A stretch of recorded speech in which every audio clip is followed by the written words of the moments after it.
What's up, everybody? This is KARAK with ACG, and I'm here with Abzy, Johnny, and Silver, and guest of the hour, Gav from Miracle of Sound. Thank you very much for showing up. I absolutely appreciate Welcome, it. Gav. We've had him on a couple times in the past. We're going to sit, talk about games, talk about music, talk about the industry a little bit. We'll still cover some of the topics. He won't have to speak up if he doesn't want to, but we're always going to open up a little spot for him to talk about some of the weird stuff that's been going on in the industry. But a lot of it's just going to be celebrating games and sort of going on with some of the music that we've seen. Game Industry Biz, I think, was who I had said had done an awesome article where they went and they talked to a bunch of composers, and it was Video Game Chronicle, I'm sorry, and they got a bunch of composers, and those composers basically all sort of looked at all the games through the year and rated each other, and I was sitting there going, this is how the Video Game Awards should be. Like, it was so nice to have, a like Austin Wintory talk about the games he's played and the music he's liked. And I'm not saying that they're the smartest and that we shouldn't have a normal person talk about it, or an industry person who runs a YouTube channel like myself, but it did feel better when I read it. I was like, oh, these guys sort of know what they're talking about. And some of the ratings that they gave, they talked about the melodies and all that kind of stuff. So if I'm a little quiet, I'm going to fix that right now. But I do want to say thanks again to Gav for showing up. I absolutely appreciate it. I know that he's a busy guy, but we wanted him to come on because he's been nice enough to join us multiple times, and he's had some serious success in the past couple of years, man. Like, dude, I went back. You're almost at 1 million. You got, I wrote a couple stats here down. You're almost at 1 million, and I was blown away to see you got a video that did 72 million, and you only have 284 videos. I feel like I'm the shotgun of YouTube, and you're the sniper rifle when it comes to the amount of output. So have you noticed this year, has anything changed when you had success like that much on a couple of these videos? I see the others are doing great too, but when you have something like that, did a ton of stuff change, or was it just like? Yeah, it's obviously been life-changing. It's like that song Valhalla Calling, I never expected it to be the hit that it was. It was something I accidentally came up with in the shower, the chorus, and I wasn't even going to do a song inspired by Assassin's Creed Valhalla. And I accidentally came up with the chorus, sat down and wrote the whole song in half an hour and released it, and the rest is history. It just completely took over the internet. And I'm so sick. Like, everyone tells me how sick they are of hearing it. I'm like, no one's more sick of hearing it than I am. I'm instant skip anytime it comes on TikTok or Instagram or anything, But when you get, oh, go ahead. I apologize. It has really changed everything. I mean, the views for the channel tripled overnight, and it's that song mostly. Like, that song, actually, when you tot up all the different versions of it that are out there in my analytics, that like other people using it in their videos and shorts and everything, it did over 250 million views this year alone. Yeah. That's nuts, man. That is nuts. Yeah. So I got to ask you, I've talked about this before with family. I'm like, at some point, I wonder if I'll go to bed content. Like, it hasn't happened yet because I've always been like that, but I'm like, is there going to be a day where I go to bed and I breathe that sigh of like, you know what, man, I can have success, or I can get to a point I want. And I knew it wasn't going to be 1 million subscribers when I hit that. I was like, we hit 1 million, bah, we're gone. I find subscribers to be a kind of meaningless number, honestly. I mean, it's weird, right? When you look at channels who get high views, usually the subscribers is not a big indicator of how that works. And they don't turn into subscribers either. Dude, no. I've had videos that are like 60% non-subscribers. They don't subscribe, but they watch the video longer than anybody does. So you're just like, all right, they all sort of matter differently. When you had that, did it, I'm not saying you would ever do this, but I want to ask, as somebody who creates things, sees success, and then says, well, that worked. Did you think, well, Valhalla worked, I'm going to grab every Far Cry and every AC game, and I'm just going to do a bunch? Or are you somebody who's, you can just say, No, I did one, some would say, cynical repetition of the trick with the song Skal, which is a Viking drinking anthem. And I was like, okay, well, if Valhalla Calling was that big a hit, let's write an actual pop song and put a Viking coat on it. And but it did well. It did really well. It's got like 12 million views now in 7 months since it's been out. And it's, again, That's awesome.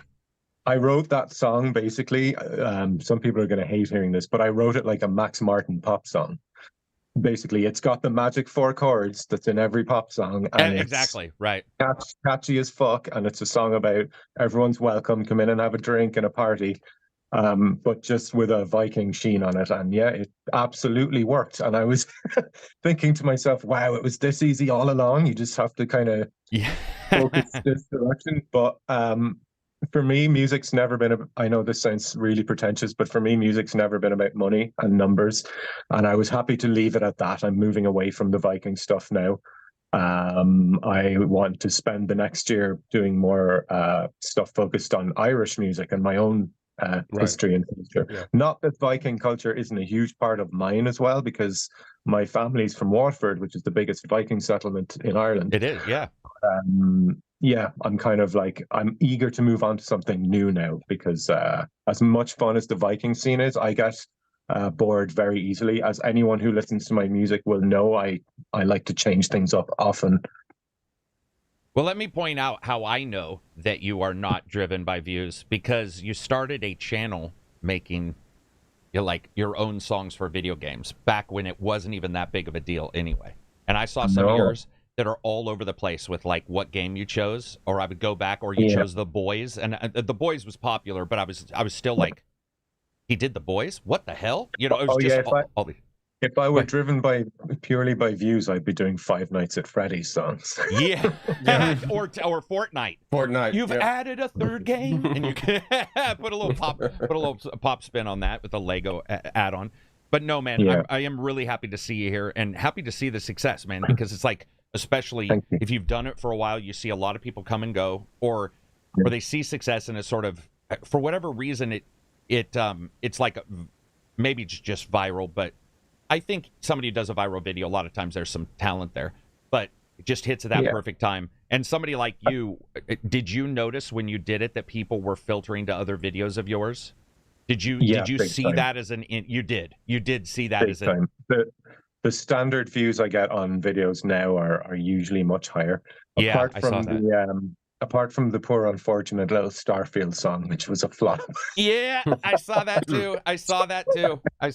That was an interesting dip. When I was looking at the numbers, I was like, damn, dude, what? Yeah, we missed the very small hype window for Starfield, unfortunately, and that song suffered as a result. And it actually kind of cemented something in my mind that I've been thinking about for a while, is that I don't want to do that anymore. I don't want to do something that I have to rush and that I feel I have to do. And I'm actually not doing much gaming stuff in the next year. I just announced actually a collaboration with Elizabeth Zaroff from the Charismatic Voice, and she's singing on my song inspired by Melania from Elden Ring, which is coming out hopefully February. And I might be doing a collaboration with Owlcat for Warhammer Rogue Trader in January. But other than that, I have 0 gaming songs planned for 2024. Really cool.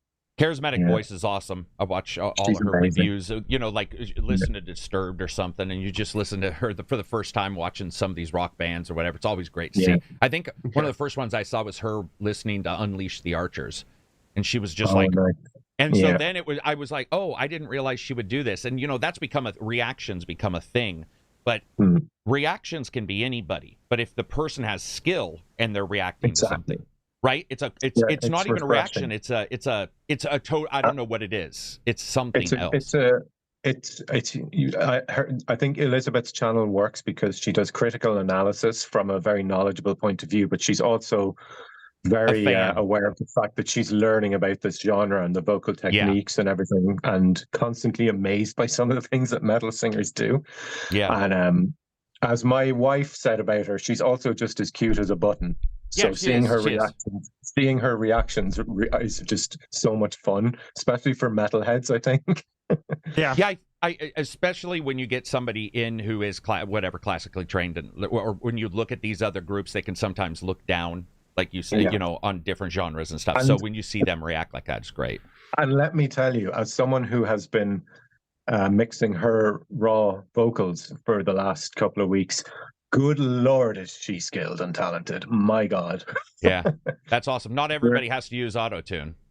No, and we're working on the 7.5 minute long symphonic metal song, and Wow, it's like yeah. from start to finish, she just absolutely nails it. She goes from there's parts where she's singing just kind of I suppose more straightforward vocals, and then there's parts where she's going full opera as well, and just oh my god, that with the blast beats and the string, we've got live string section in, and it's just it's blowing my mind. I can't wait for people to hear it. Yeah, that'll be awesome. You have to make sure that I get pinged on that. I am subscribed to you with Notify All. I'm subscribed to her with Notify All, but we know YouTube, that means nothing. It means I'll be doing a lot of social media plugging for this one when it's coming out. Yeah. Sometimes you gotta ride the beast, right? Sometimes you're just like, okay, I gotta do about once a year. I'll do what I consider to be that really uncomfortable video. Like I'll be like, okay, so patrons what help keeps I don't do sponsors or whatever, so it's like patron help, and doing it just sucks. It sucks. Or when you're, and it's not bad. I mean, everybody else does it, and really talented people do it, but there's something different between some of us where you're like, oh god, Twitter, I don't even want to open Twitter. Like the idea of opening it and posting something about yourself is crazy. So if everybody gets a chance, make sure to subscribe to that. We're going to return to him as well, but I do want to say thanks some people. At least you don't have to make cringy TikToks singing along to your own songs. No, I do not. I don't even have TikTok. That's the musician's life nowadays, miming along on TikTok to your music. Yeah, it is. It is. So the first things I want to say is thank you. I've always had two people that have helped me in the background of the channel, and at the end of the year, I want to thank them. That's Susan. Alex is brand new. Susan's been around for a long time. She helps me just sort of get my head space clear. Looks at some of the analytics and stuff, and is like, worry about this, don't worry about that. But Alex has started, and he's been doing little things behind the scenes, grabbing some topics, and he also has been grabbing questions from patrons that I don't see first, which I think helps a great deal, because sometimes I'll see a question that is at one of us that, might they slip through or whatever. I'll read it and I'm like, but she's like, no, you need to answer some of those. Like some of them we've answered for the 50,000th time. So I'm the guy who filters all those. I'm like, we're not answering that. But what game would you want remade? Yeah, but she reminded me of that.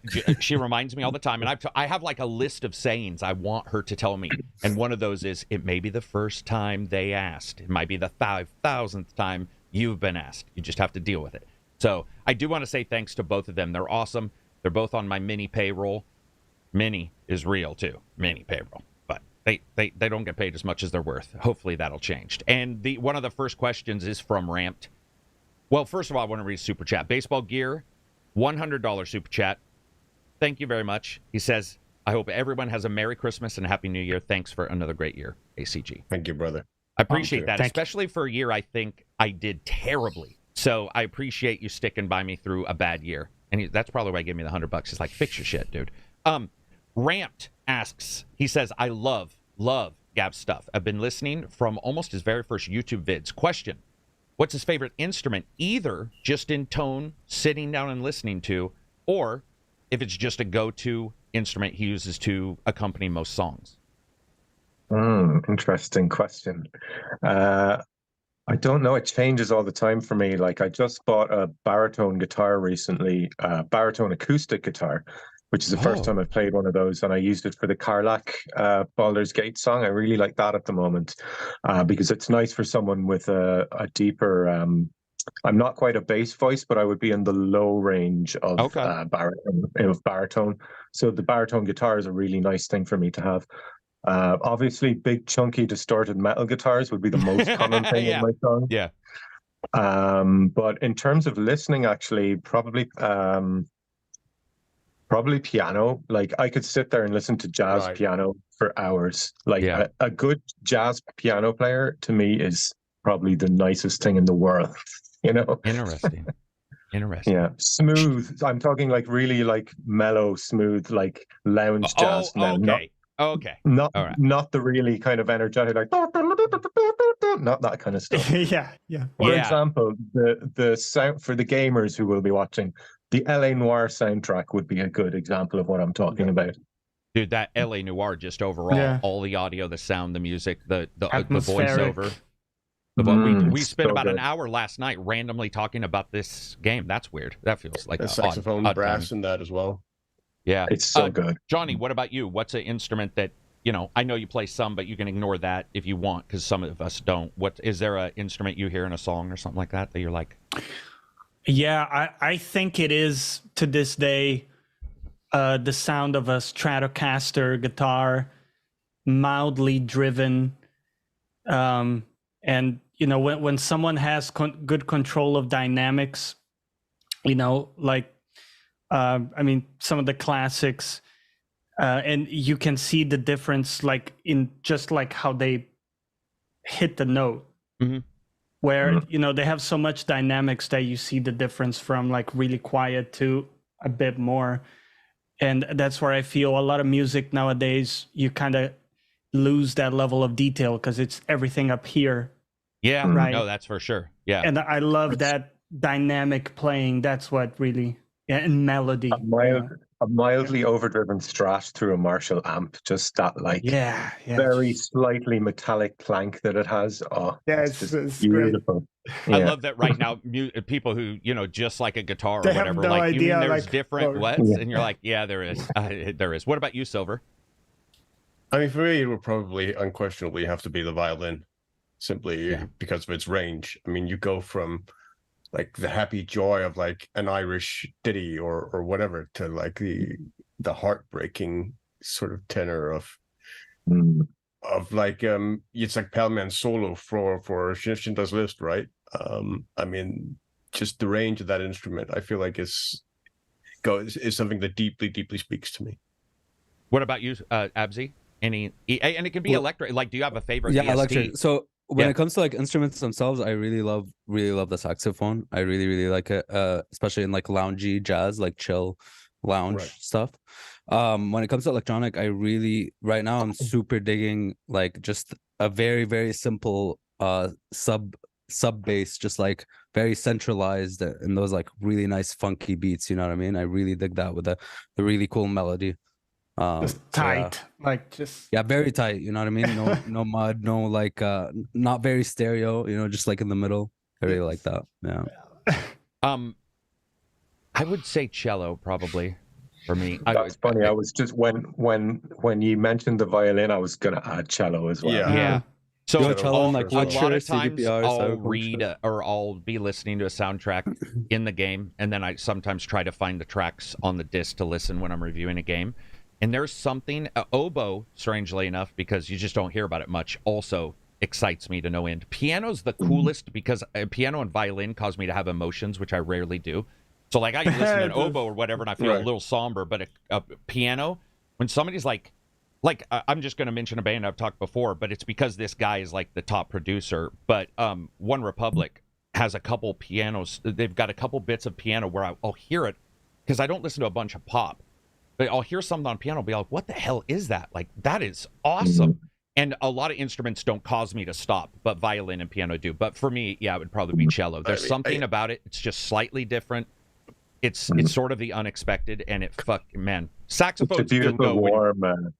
Cello is such a beautiful, big, warm tone. I mean, it covers that frequency range of like 200 to 600 that our bodies just really sort of react to. them. Exactly. A little bit of chills, even though it doesn't sound like a chill instrument. See, that's the thing. It doesn't go high or something. It's just like, go ahead. What were we gonna say, Johnny? Didn't A Plague Tale? I think both like 1 and 2 have some amazing cello themes and just like string sections in general. Like piercing. Yes.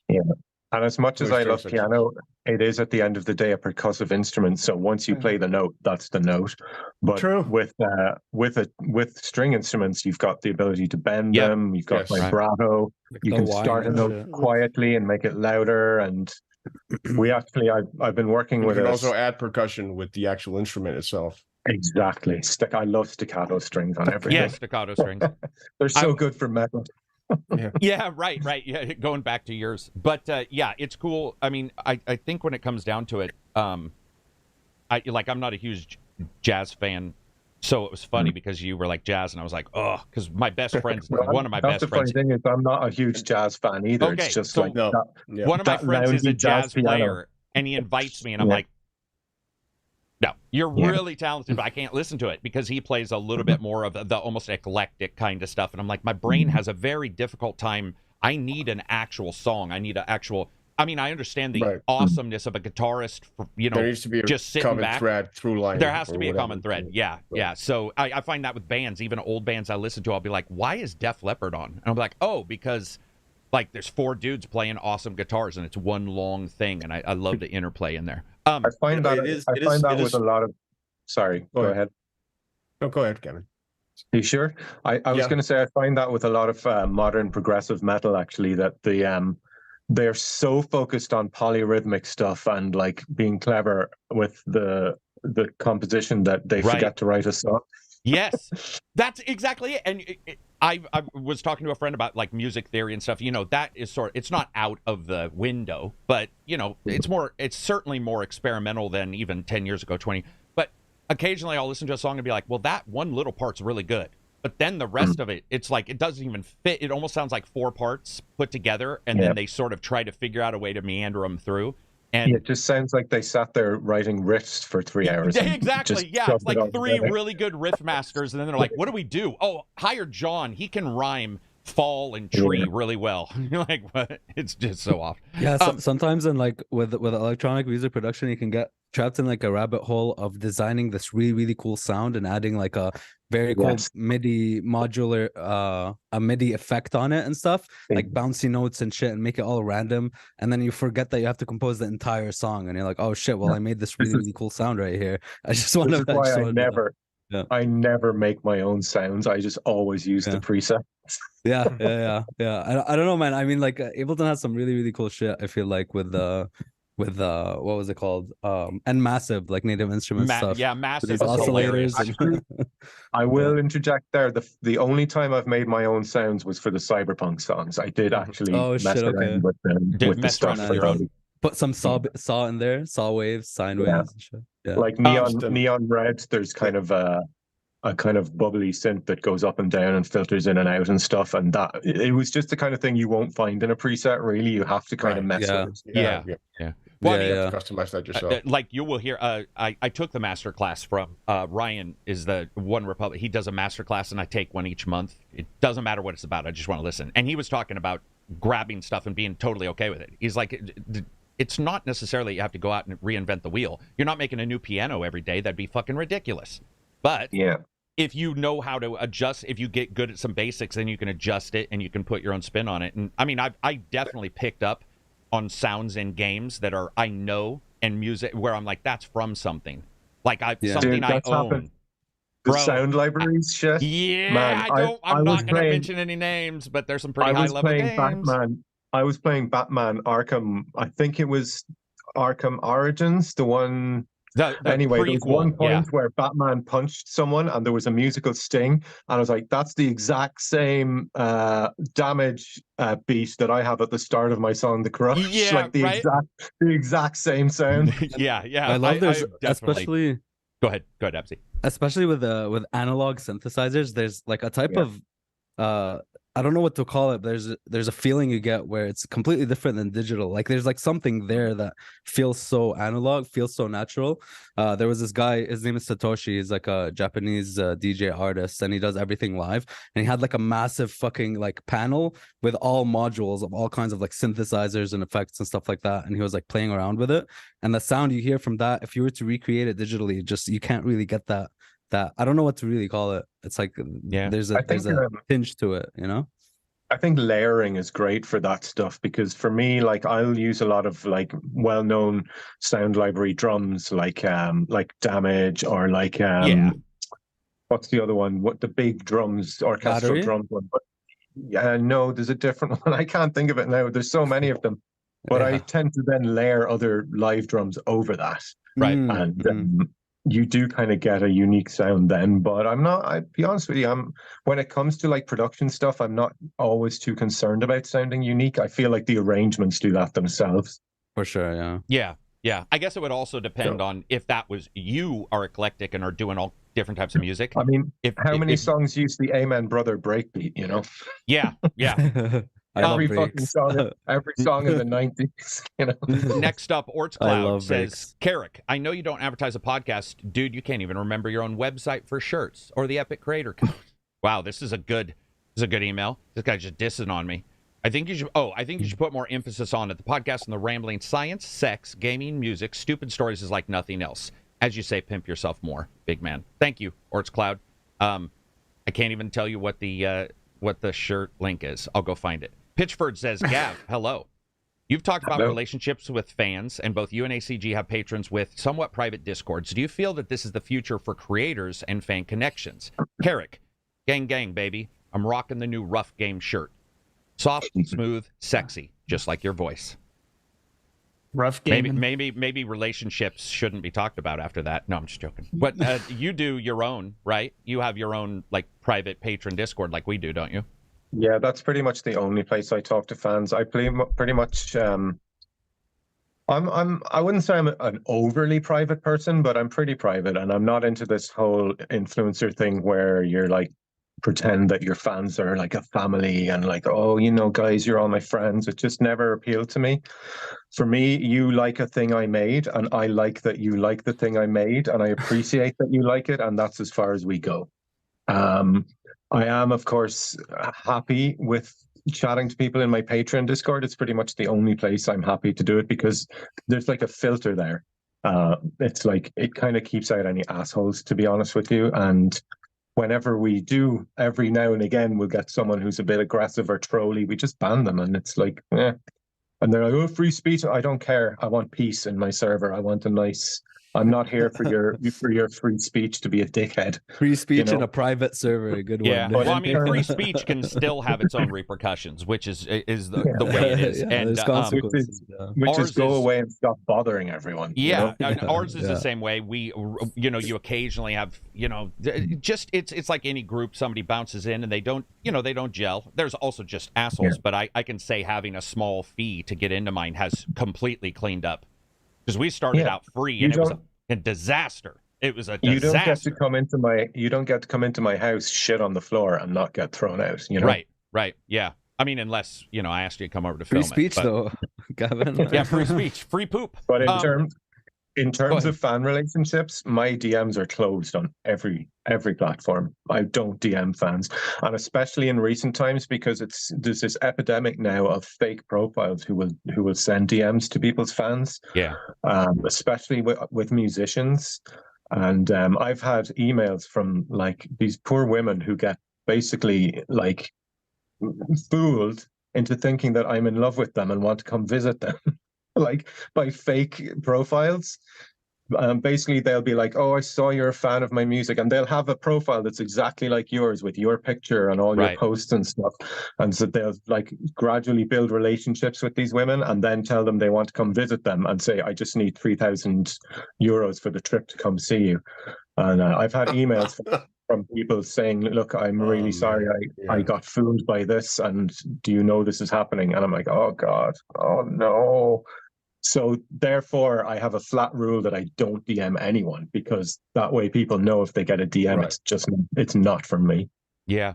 I mean, it's funny because there's so many different levels that you can go by, and then it's your own prior experience versus, somebody else may have had good experiences and that works for them, or bad ones. But I think for the most part, you also have to be cognizant of changes in society. Like maybe 10 years ago, it wasn't as much of a deal. Then you start getting hacks, and you start getting, and it's like, okay, now we got to watch out for this and that.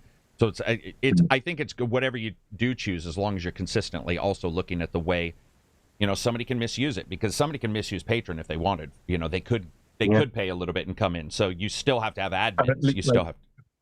At least us Europeans don't have to worry about being swatted. Like that's some, like, I just can't get my head around that shit at all. Yeah. Dean Rivera says, $5. Just had to put my dog down after 12 years because of liver failure. I'm crushed in so many ways. It hurts. Hearing y'all talk really helps in so many ways. Yeah, dogs going down sucks. But you know what? You got to take care of him. That's like legitimately the one thing that you can do for an animal. Take care of them when they're having a tough time. Dogs are super loyal. You got to be loyal to them no matter how much it hurts. Moving on from there, Kevin Debbie says, in one word, describe the overall gaming journalist's reaction to the Insomniac leaks.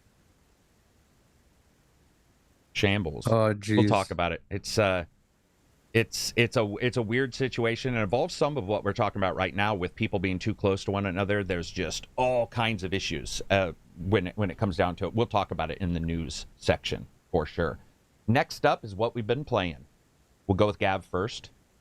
Have you been playing anything? That would be the question. What have I been playing? I've been trying to catch up on everything I missed this year. I've been playing. I tried Lies of P. For the first few hours, I was like, "This is the best non-FromSoft Souls-like ever made." But unfortunately, it just got too difficult for me then, and I gave up because I just don't have the patience for it. I can see how it would be a wonderful experience for someone who relishes fighting a boss 30 times, but I don't. I play From Software games despite the difficulty, not because of it. And Lies of P for me just took it a step too far with its difficulty spikes, to the point where I was like not having fun at all. So I had to give up, which is a pity, because otherwise it would have actually been a Game of the Year contender for me, because it's so well done with its levels and its characters and all of that stuff. That the fucking boss designs are amazing. They're as good as From Software with the boss visual designs. But it was like, it felt at times like playing Sekiro, but with a much tighter parry window. And that parry window, dude. I'm just not up for it, man. Yeah, if you type in tag parry window, I think our podcast has to be #1 for the amount of times that was mentioned, because it was like ridiculous. You ever notice there's no guitar solos on my songs? That's because I have clumsy hands. I don't have the dexterity for that kind of tight timing, you know? Yeah, it was ridiculous. It's also like Sekiro at least had also like rhythmic parrying, you know. I had like these rhythmic kind of attacks that enemies did, and then this one it's like you can't. There's nothing. It's like they just wind up as much as they want, and they just go like boom. Yeah. What about you, Absy? I've been just like bouncing around a bunch of stuff. I haven't been because I've been working a lot too. But I've been just like chilling out with the Red Dead. You know what I mean? Just like nothing too crazy. Just hanging out, doing some hunting, doing some missions. You know, not talking to people in the stream for 4 hours. We were yelling at you the entire time you were streaming. And that game blows my mind still. Like I just like walking around, and I was like for literally 5 minutes I was pushing rocks down a hill and seeing them fall and collect underneath, and I was like, oh my god, this game. Did you realize you were muted and mic'd when you were streaming? I think I did that at one point, so that somebody there was like talking a lot or shit. something. Yeah, I was like, there's story shit going on, and I just left it because I kept doing story stuff. Yeah. It's no problem. But we were laughing. We were like, this is Absy's the kind of streamer, no face, plays a game. Somebody gives him a little donation, and he's just like, whatever, man. Not even mention it. You know, maybe has a computer, a GIF he stole off of like a free royalty-free website that's like, thank you, and that's it. Bottom right. Yeah. What about you, Johnny? What have you been playing? So this week I've been doing like a kind of a deep dive into Path of Exile and trying that game, giving it a good try. It's been a lot of fun. Just getting into the details, learning a new game, learning a lot of cool stuff. It's kind of one of my, favorite parts about games is just like learning. Not bouncing, huh? You're pretty much sticking to that one. For now, yeah. I mean, I'm doing end game, so I don't know how long I'll stay there, because it's just very grindy, isn't it? I mean, you have to grind a lot. For now, it's still fun, but I'm kind of slowly transitioning back into Avatar, which is the other game I was playing, which is a much more, relaxing, just immersive type thing for the holidays. It's a very familiar experience. That's for sure. A little bit more laid back. What about you, Silver? I haven't really had the chance to play a whole lot. I've been down with a pretty hefty cold, so I haven't really had the energy to do too much. But same, dude. Mostly it's been like still Frontiers of Pandora, and some Payday 3 on the side with friends. That's sort of what I've had the time and energy for. Sometimes it's nice just to like have your comfort blanket games. Like when you have a lot going on with work or in life, Like I remember there was for one point this year when there were new games coming out every week, and I was just playing Fallout 3 because it was also overwhelming, and I was so busy I just couldn't deal with all these new games. But yeah, I'm just going to play Fallout 3. Nice. I like that. For me, I've been doing Hunter Call of the Wild, speaking of a laid-back game, and a bunch of people in our chats has exploded lately with a ton of people streaming. I think we had like 10 streams yesterday, a bunch of people playing different games. It's always fun to be able to use the multi-watch.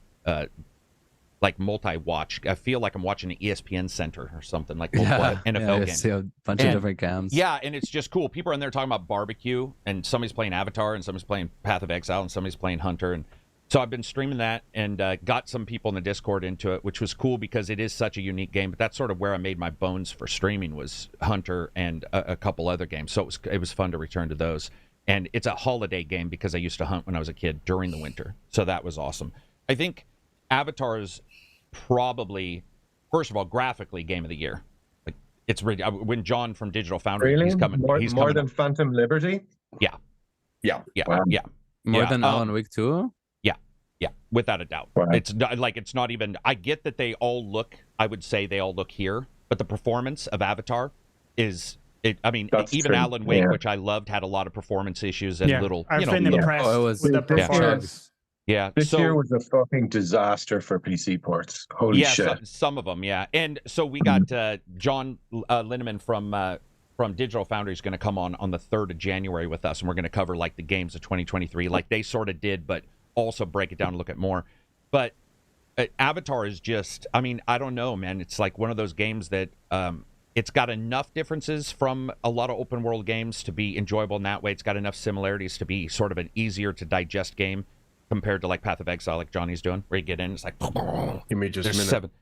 Seven, no worries. There's 7,000 skills and stuff. And it's just been overall a really enjoyable time to return to some of the slower games. And people have asked me, do I still review games? I know you're being smartasses. I reviewed a game last week. I reviewed House Flipper. House Flipper I loved, by the way. Just had some performance issues again. I just can't I feel like I'm repeating myself with the performance issue thing. But a 4090 shouldn't be getting 50 frames per second. I'm sorry. It's a fucking supercomputer. Looking at you, Jedi Survivor. Yeah, look at you. 40. You had a good PC then, because I even got less than that. But yeah. So it's been a fun time to return, and I think we all have done the same thing. Like Fortnite, Lego mode, Fallout, whatever. There's something about it that when you get all these games, it's great. It's exciting. But at some point, I'm a big believer in, number one, checking out smaller games so my brain resets. So when I review the next game, I'm not like, next game. I think that's unfair. But also just that calm before next year's storm, which is going to be, it's gonna be crazy next year. We're already looking at some crazy times. So that's what we've been playing. What have you guys been playing in chat? Let's read some super chats. We'll get down to the next one. Wicked Critter, $20 super chat. Thank you very much. Again, no sponsors, so whenever you guys do that, it does help the channel. You can become a patron, or you can become a YouTube member. That's open to Discord people now, too. Wicked Critter says, take my money. Merry Christmas, everybody. We will. Appreciate that. I'll take 50% of your money after taxes. Jemmy5404, $2 super chat. Thanks for the content, as always. Merry Xmas, boys. We appreciate that. I hope you have a good one as well. Flexing Mech says, is Avatar really better? Artistically, sure, but graphically, I don't know. Yeah, well, you don't know. But it's I think in terms of the environments, yeah, but I in terms of character models, I think Cyberpunk wins by a lot. Yeah, it's an expansion, so when I say game of the year, I don't really think of Cyberpunk as a game of the year. Like, it should never have won continuing game of the year at the Game Awards either. So to me, there's some oddities in what you're, looking at, but that said, it was definitely my favorite gaming experience of this year was Phantom Liberty. Was it of the ones you played? That was your favorite gaming experience? Yeah. I think when you look at especially this year, you look at continuing games, Division, Destiny, maybe not Destiny, but you look at No Man's Sky. You see these games that are we talked about this before. There's so many good games that are aged that.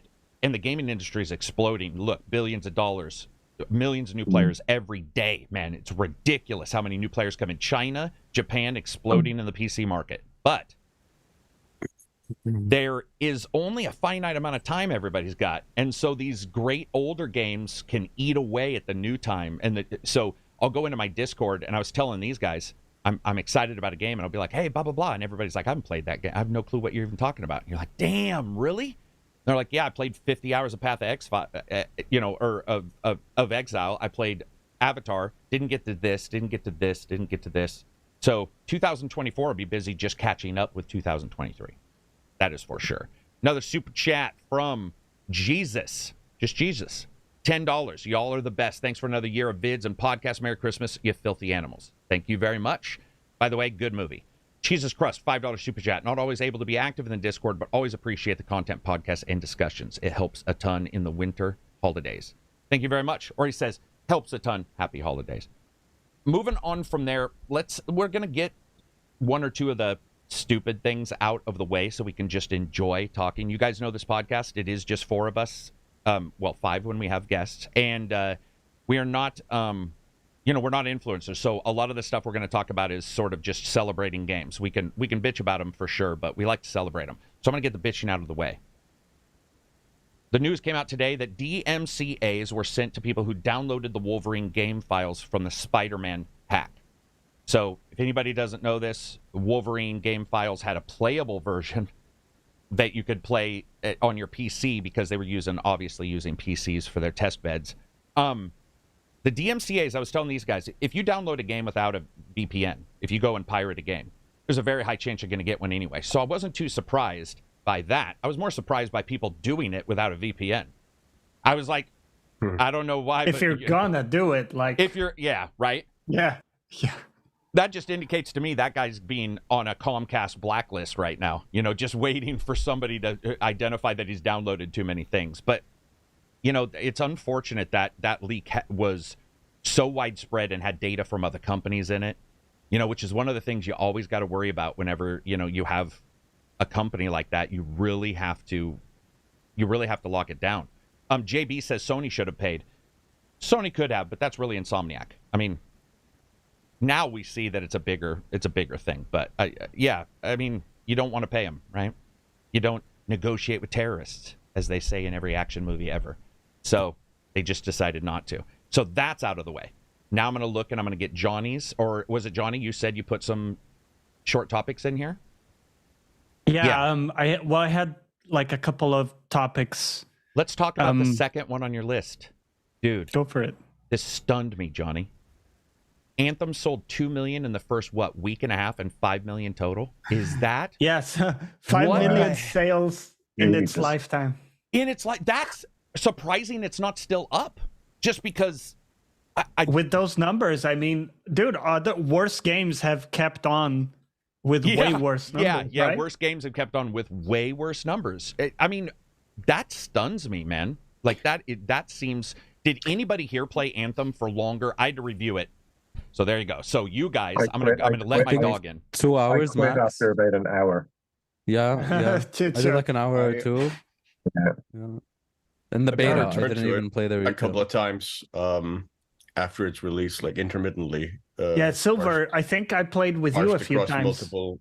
Yeah, we played it at release. And I returned to it like off and on a bit as they sort of tried new things to see how well they worked.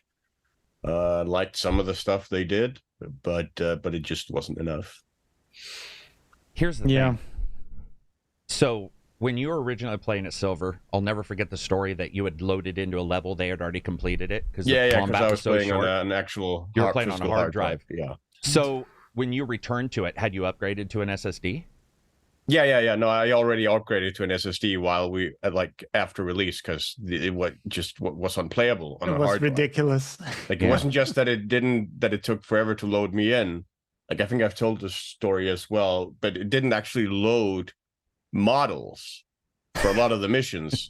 So I would go to like a location and like no one would be there, even though like there would still be enemies and stuff. I just couldn't see them or interact with them in any way.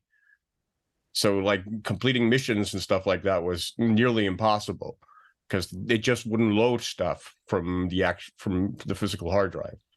And it was always like 100% capacity performance. that game made me feel sad for BioWare, because these are some of the best storytellers in the medium, and they were given a game to make that had no story, basically, with no great characters. And I was like, this is such a waste of talent. It is. I bring it up all the time. I don't know what BioWare's left from the BioWare I remember, you know? Like, are they the same group of people? And of course, good leads will pass down their information. But one of the things I want to point out, Dreadwolf will be their judgment day. I feel it will. Oh no, it will. Man. Oh no, dude. That's the. We've talked about that. That's the linchpin, make right? Or break them. That's gonna make or break them. It's like they're at 60 miles an hour. Do they gas it? Elder Scrolls. That's their Elder Scrolls 6 now. That's going to be the moment where the fans go one way or another. Right. But just, I mean, there were parts of Anthem, short parts, 2 or 3 minutes, where the combat was awesome. Yeah. I have snippets of my review, and it's just like boom, and it's like Iron Man, but 3 people, and like this. And the great, suits, you'd customize it, and then everything else, every single thing else that they did, sort of negated that. But what I was talking about when it comes to story and pass down, we were talking about this in the chat, is that I don't think people realize how much the doctors brought in from their experiences outside of gaming when you get BioWare.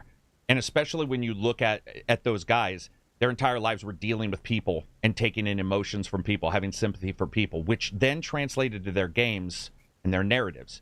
So when they leave, unless you have a person that you can sort of carbon copy when you leave, that person's own experiences will take in what you've taught them, but they have their own, they've sort of got their own way of running things after you've left. And that's why I worry about that in particular, is that those guys were they were the golden goose in a weird way. They were a unique combo that brought in experiences. Like I brought in experiences when I started reviewing. Johnny brings in experiences. If he's going to review, he comes in because he has his own experiences. Those guys just happened to hit this perfect time where they got to bring their life experiences and the stuff they did, which was highly technical, but also very sympathetic. So we all hear this. Network administrators, they're antisocial, but they're really good at their job. Those guys were highly technical, but still very empathetic, and they were able to deliver that. One of the ways you can tell, go listen to some of the recent interviews with some of the people that worked with them. Do you know what they all say? That they were the ones leading the charge, like they were the ones taking any incoming fire. They were the ones that were leading the charge. They were the ones that were like telling everybody, we've got it. You guys just do your thing. We'll take this. We'll deal with these people, and we'll do all the other stuff. We'll take all this on. Every single one of them also says, do you know who I call first when I have like a career decision? One of those guys. And you're like, dude, if you're calling your old boss and you left, that's pretty rare anyway. Most of us disappear from an old job. So the idea that these guys are calling up their old bosses and saying, hey man, I'm thinking about doing this. What do you think? That shows a unique experience that just isn't as often, I think, celebrated or as often pointed out as, especially when we point out the bad things about BioWare. So I'm pretty excited to see what they do next. I think you're right. Dreadwolf is their linchpin. For me, adding to that point, Andromeda felt for me that it did somewhat lack the really great character writing from the previous games they released. Agreed. Yeah, for sure. Absolutely. It had very good combat. I thought it had very good combat. Yeah, it did. Yeah, combat, but like it felt so devoid of anything. Like I was just playing it, I was like, Can I just say something too? The idea that we're sitting here saying it had good combat in a game made by them pisses me off, because we're not saying that it had good what we expect. It's like, it had good combat, and you're like, oh my god, that's the one straight. It'd be like Hulk Hogan showing up, and you're like, he didn't drop the leg. You'd be like, that's not as cool, because he needs to drop the leg, man.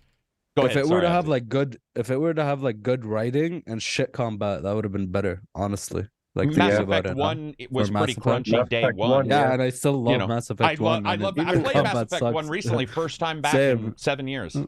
Yeah. Even the combat kind of, it fell apart under certain circumstances. The combat in that game was at its best when you could run and gun. Yeah. Which, of course, wasn't really an option on the higher difficulties. And so on the higher difficulties, it became a lot more tedious and sort of... and when you coupled that with the then drop in quality of the story and the characters that Dude. it really became So more naked. drop in quality of the enemies. A masterclass as well in how not to. And I mean, in particular, also just the animations. I felt were not executed. They didn't even have the scale of the people right. Yeah. Anyway, Gab, go ahead. Sorry, I interrupted you. Sorry, I was going to say Andromeda was also a masterclass in how not to design an open world. Yeah. Oh my god. My god, the enemies dropped. By the way, can I? Oh, Gav, have you played Immortals of Avium?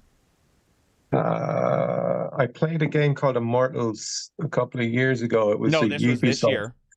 So it's called, that was Phoenix Rising. I liked that game. Yeah, but Immortals of Avium drops enemies right in front of you, just like Andromeda. And I got to tell you, I don't know what you need to do, but any game developer, that's the one caveat I really have, is I don't want to see an enemy just like drop from the sky.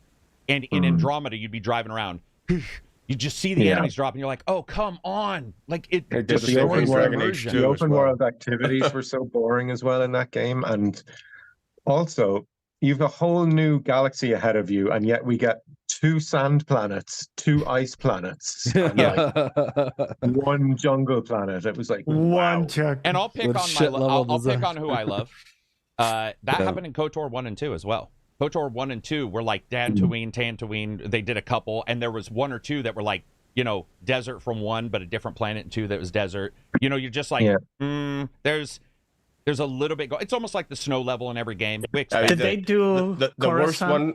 The worst one, unquestionably, was why does Tatooine have to be in every single Star Wars game? I mean, it's like it's supposed to be like.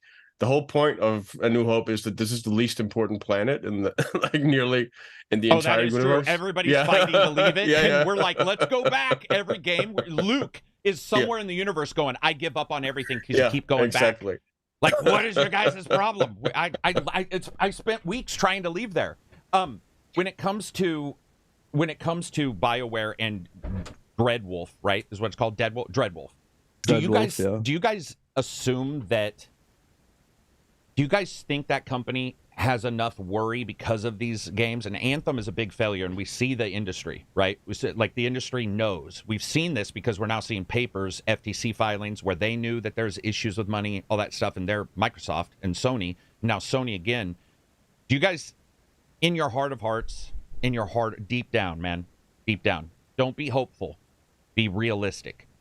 Do you guys think they're really, really trying to knock it out of the park with this, and that they're looking at those weaknesses we've all talked about? Or I don't think so. You don't think so? I don't think so at all. Also, one of the big red flags was I think they're gonna try to cater as hard as they can to sell the most copies, and I think one of the biggest red flags was initially being a live service, and then seeing all the hate live service is getting, and they're like, nope, we're gonna just make a single player game, So I think it's they're not like chasing a vision anymore. They're just trying to cater. I would like to hope that the success of Elden Ring was a learning experience for the industry, but I feel like they're just going to take all the wrong lessons from it, because the only lesson that like most devs seem to take from it is that hard game good. Yeah, true. Yeah, we can talk about that. True. Yeah, that is true. Yeah.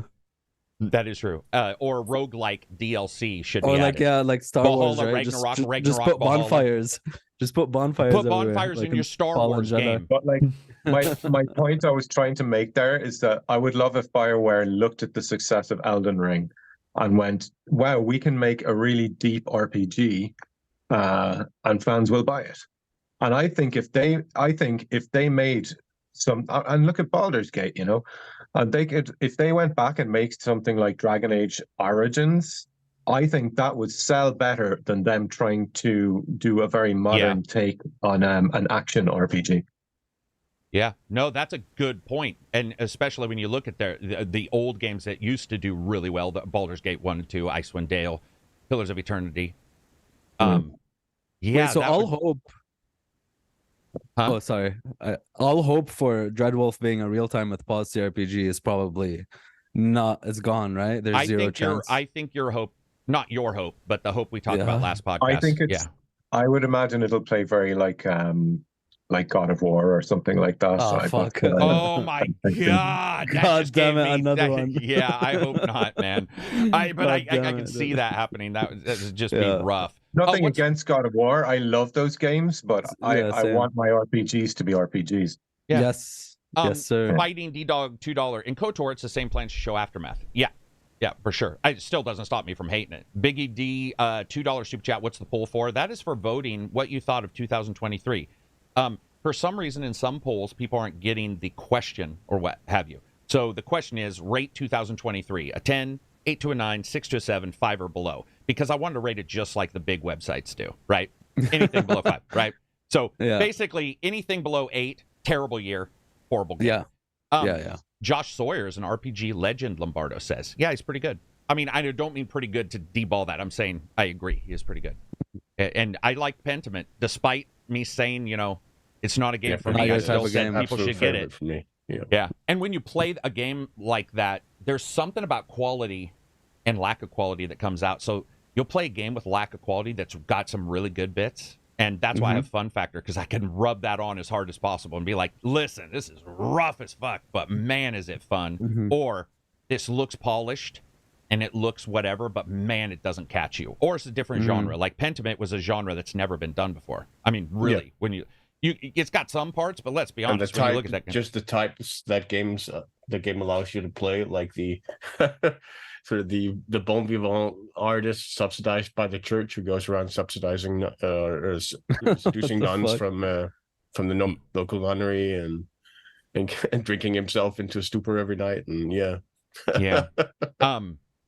moving on from there, we'll get through these quick. Creating outrage where he goes. The next one I want to talk about is RE4 VR coming for PS4 or PSVR 2. Sorry.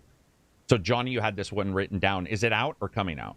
No, it's coming out next year, and I just wanted to bring it up because we talked about Biohazard when it came out on PSVR, right? That was the first system, and it's just such a shame that it's once again exclusive to that, because I don't know about you guys, but I'm not hearing ever anyone talk about a PSVR 2. I don't. No. I think they I know shuttered Absy's one of their dad has premier one. developers yesterday. They shuttered which RE is coming about? 4. 4. Oh yeah, true, right. They shuttered one of their PSVR developers yesterday too.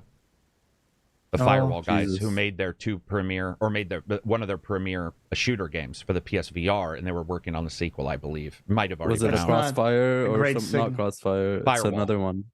Yeah, that one was really good, wasn't it? I kept hearing really good things about it. Joe talks about it all the time. He was like, dude, it's like a step above most. When he was a console gamer, he kept telling me about that game and how good it was. Yeah. I mean, then you look at Concrete Genie. They shuttered that company. WMR yesterday announced that they are depreciating WMR. VR is on its way out for a while. WMR wasn't the savior, but it was one way to do it. It's a small segment, but let me tell you, you don't want to remove a niche of a niche. At some point, if you're 3 niches deep and that group goes away, it doesn't matter how it could be 2 people, and it's like maybe those 2 people are big influencers. Maybe those 2 people are the ones that are fans of your system, and it's like if you're depreciating, even they said it might be Windows 12, it just doesn't matter. When you start talking in the future, that's a problem. And that segues directly into the next question, because I was asked why this happened. I had my answer, but I want to hear your guys's. The big question that was asked yesterday in the chat was, why do we think Sony mentioned so early that they were doing 12 service games, only now a year and a half later to delay 6, and one we know of is being torn apart to be turned into a single player game with 5 somewhat coming? Why do you think realize the audience fucking hates them?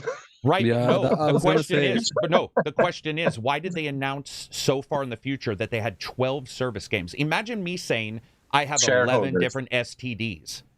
Yeah. There's no positive to saying you have a. You think? I think they're having like an identity crisis. Shareholders? Yeah, I get shareholders aren't gamers. Yeah, true. Yeah. Plus live service and like making one game that can generate a lot of revenue via in-game purchases makes way more money than, let's say, making like a BG3. Here's the thing, guys. I agree with that, but I just don't know why they said 12. So here's what I was saying. Why 12? Yeah. Why announce? You could have just said, we are looking at the service industry. We're excited. We've got a couple games. Boom, you're done. They said 12. Now the big story is 6 are delayed. 6 or 5. You know, it's like when you give those details as a company, and True. I've worked for big companies, they're like, never, ever, They never overshared their plans or something. TMI. I think you got a TMI. I think right now they're also freaking the fuck out about the Activision. It does feel like there's a lot of acquisition. like they're just panic on freaking different out. companies, and Yeah, it probably feels like Switch.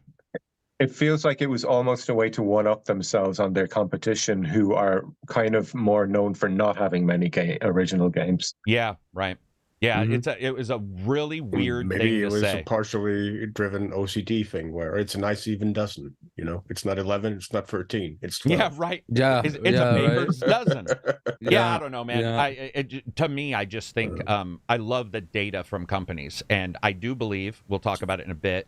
But I do believe the leaks is actually going to cause more transparency in one particular way, and I want to see if you guys agree with me. And I'll put my foot down and say, I'm not going to make a bet, but you guys can be like, KARAK was wrong. Well, we can just jump to that. I believe that the leaks, the huge ones, leak after leak after leak after leak, right? Just leaks everywhere. Here's what I think is going to start happening, and I truly believe this.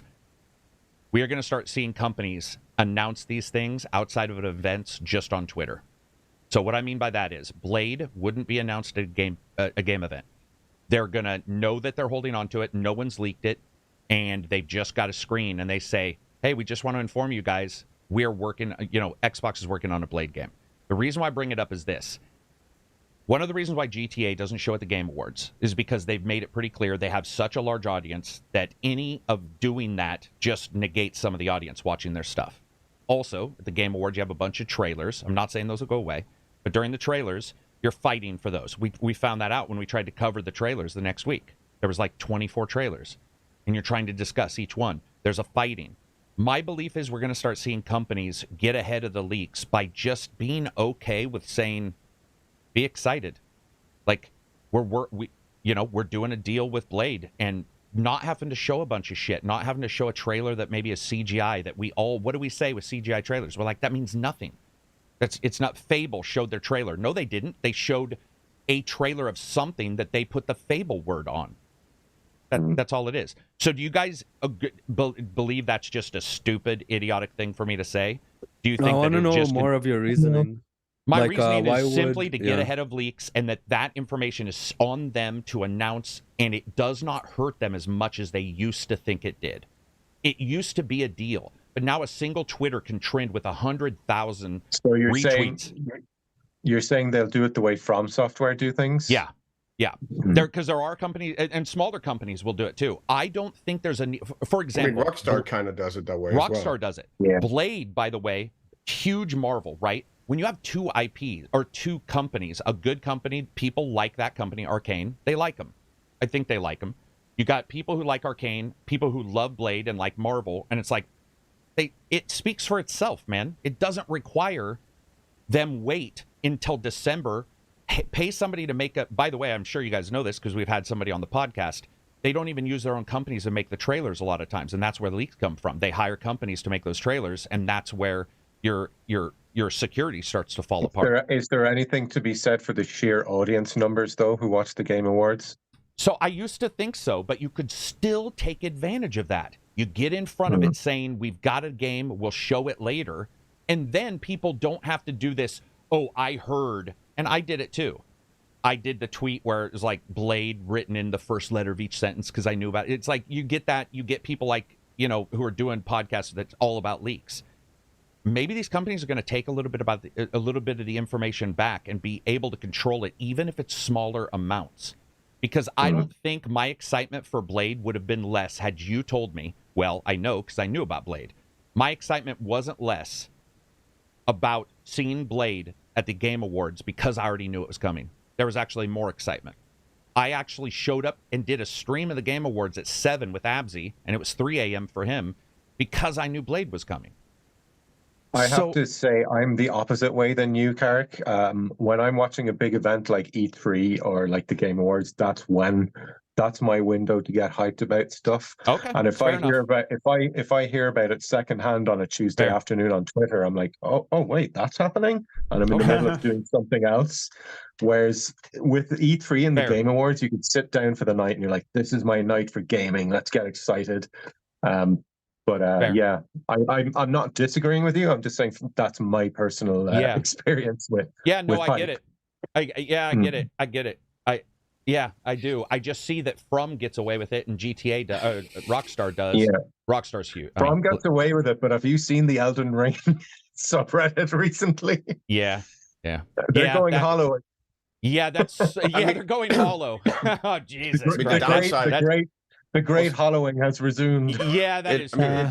It also has some significant potential downsides in that when you go radio silent in that way, you also leave sort of the ground rife for speculation. Exactly. And people start to create all their own sorts of theories about, with the game. What is this going to be? What is this? There's a problem with the game, or what the game is necessarily going to be. And then they start conflating all these ideas into this idea of what the game is going to be that they've themselves created that might be entirely separate from what the game is actually as they're working on it. Yeah. Even on a micro level, I've experienced this where I announced my Warframe song way too early, and someone made a thread on the Warframe forum about it, and people got excited, and a lot of people found out who I was through that thread, and people, I think, had all these ideas about what it would sound like. And unfortunately, when I released the song, it sounded nothing like what a lot of them wanted it to sound like, and a lot of people didn't like it. So I was like, oops. JB says From and Rockstar are rare cases. Yeah, exactly. My argument is they will no longer be. I have no problem. I hear what you guys say, but I don't think when you look at the long, there'll be people like you, Gav, where you hear Blade's coming, no trailer. You're like, okay, maybe the Game Awards says we're going to show a trailer. Maybe you see that Twitter and go, maybe I'll show up. Maybe you won't because you know Blade's coming and you don't care. But I think that when you look at how the news cycle now has changed, for example, February, March, there were never big games. There were, but, not at the amount we have now. Now we have big games every month. I feel that the cycle is taking care of itself. It no longer needs, for some of these, that, oh, hey, we're going to show COD at an event. And I'm not going to, I can't remember the last time I heard a COD was going to be shown at an event where I'm like, oh, man, I'm going to show up for that because I already know. But for a Blade or something, if I saw a picture and they said Blade is coming, to me that excites me. Abzi, do you not agree or do you disagree or do you middle ground? I am with like my hype and shit like that. I obviously doesn't break me if I know something beforehand is gonna go up, be in a show. But I love surprises. I fucking love one of the biggest surprises that I still remember to this day was, remember God of War 2018 or 2016, I think E3, how it was showed, where nobody knew what the hell was going on. It was in a house. There was a little kid, and then he just comes out from the shadows, and everyone's cheering, and you're like, what the fuck? Or like the Keanu Reeves coming out of nowhere, and most recently Matthew McConaughey. I love these kind of things, yeah. But I mean, it doesn't break me if companies start doing that more, because even the tweet alone can be like a surprise, right? Or they could be like, oh, we're showing like an IP within this universe, and you still don't know what it is, and then it could still be a surprise. Yeah, Johnny. I think you're right that that's probably the direction it's going. But I do like the surprise. I like the surprise. I like the communal moment where, we're all watching the show, or like, you're watching it after the fact, whatever it may be. But everybody is, in that kind of short space of time, everybody's like, they're there, their attention span is on the same thing. They're reacting to the same things. And I think you kind of have more of that if it is this kind of all-encompassing event versus the separate. I agree. I get what you're saying, but it doesn't make any sense because we have too many games to show all the trailers at the Game Awards. So if they remove 12 trailers, we'd still have 12 fucking trailers. You know what I mean? Like, there wasn't time to get excited about anything this year. True. Yeah, there wasn't time. That's what I feel. Is and like apparently there wasn't enough time either to make their acceptance speeches.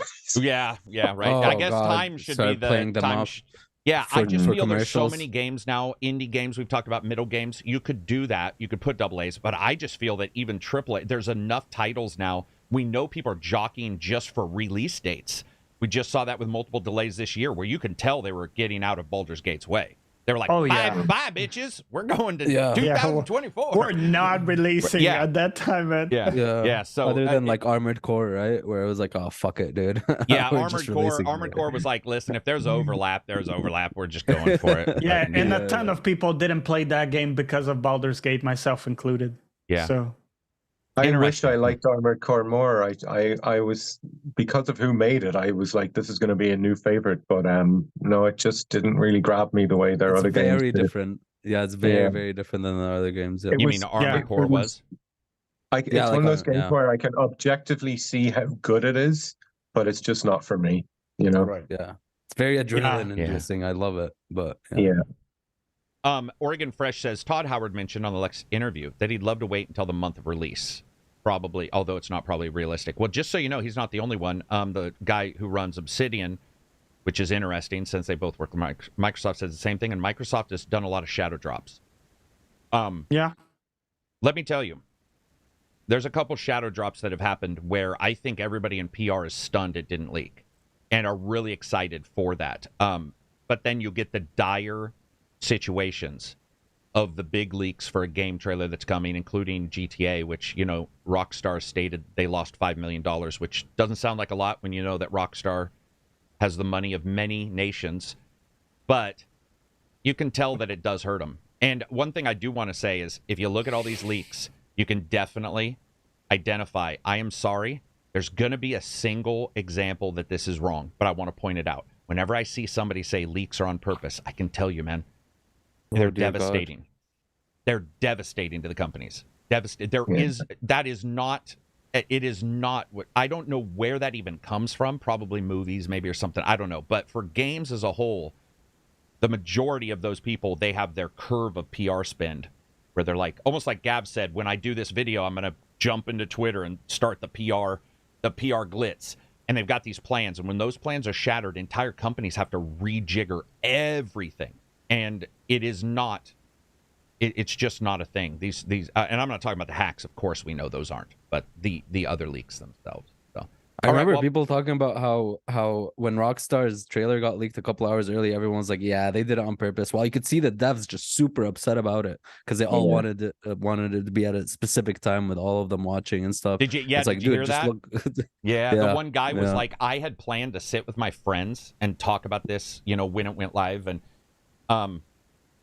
it did. Yeah, a lot of Rockstar devs didn't even watch it. You know, a lot of them were also just excited to watch it together. So. Did you guys get goosebumps, man? I had such a big fucking smile on my face all the way through that trailer. Like, Same. yes. Yeah. Which trailer? The Rockstar one?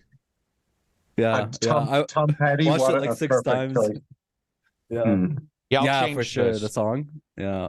Panel. There we go. Yeah. Even my wife, who's not a gamer, was like, "Wow, I want to play that." Yeah, man. Looked amazing. It's funny. That blends right into one of the biggest questions we have, which is about music and trailers. So this is a slightly longer question, but I really did like it, and I've read it a little bit beforehand. This is from Pimp Ships. It says, KARAK, you guys talk about music all the time. You also mentioned thinking a lot of time when you're daydreaming in musical tracks.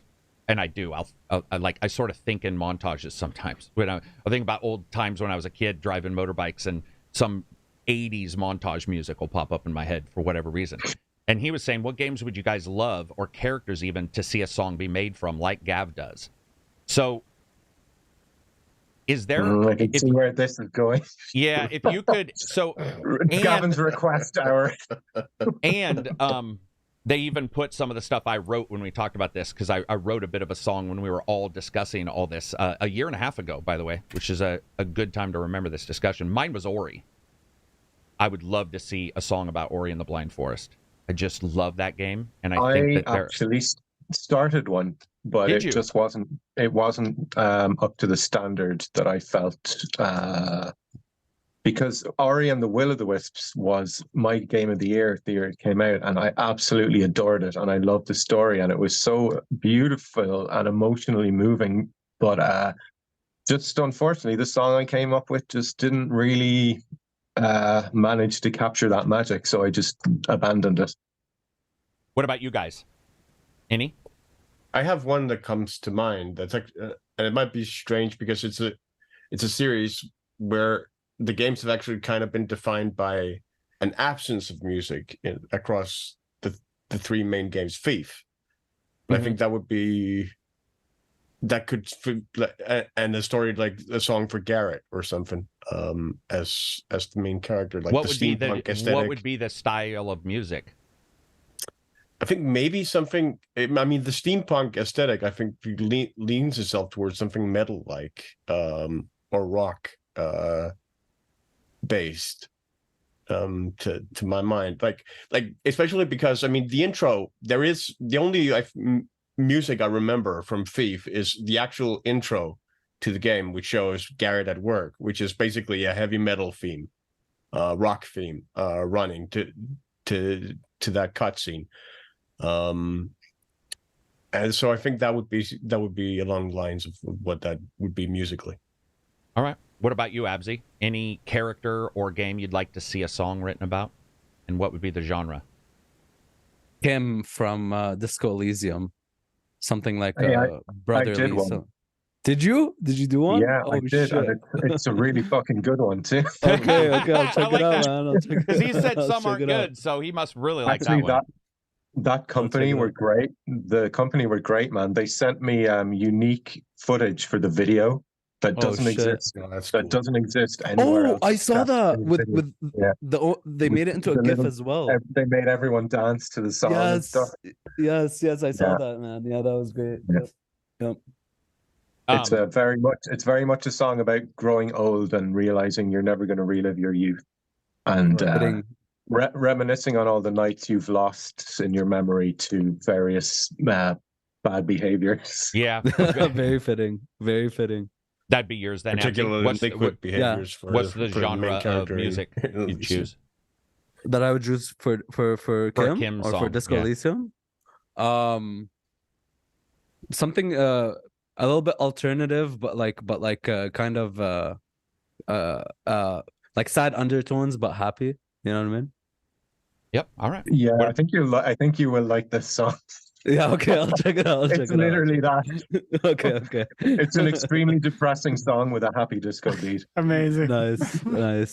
Exactly. What about you, Johnny? Well, I thought of Prince of Persia: Warrior Within. So this game is a bit of an older game. I don't know if you guys remember. I remember the rock song.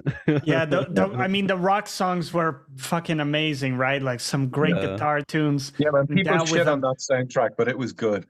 Good, they were good. They were catchy. Like if you kind of modernize some of those tracks now with great production, great sound. Stand alone. Yeah, something, dude. That would be a banger.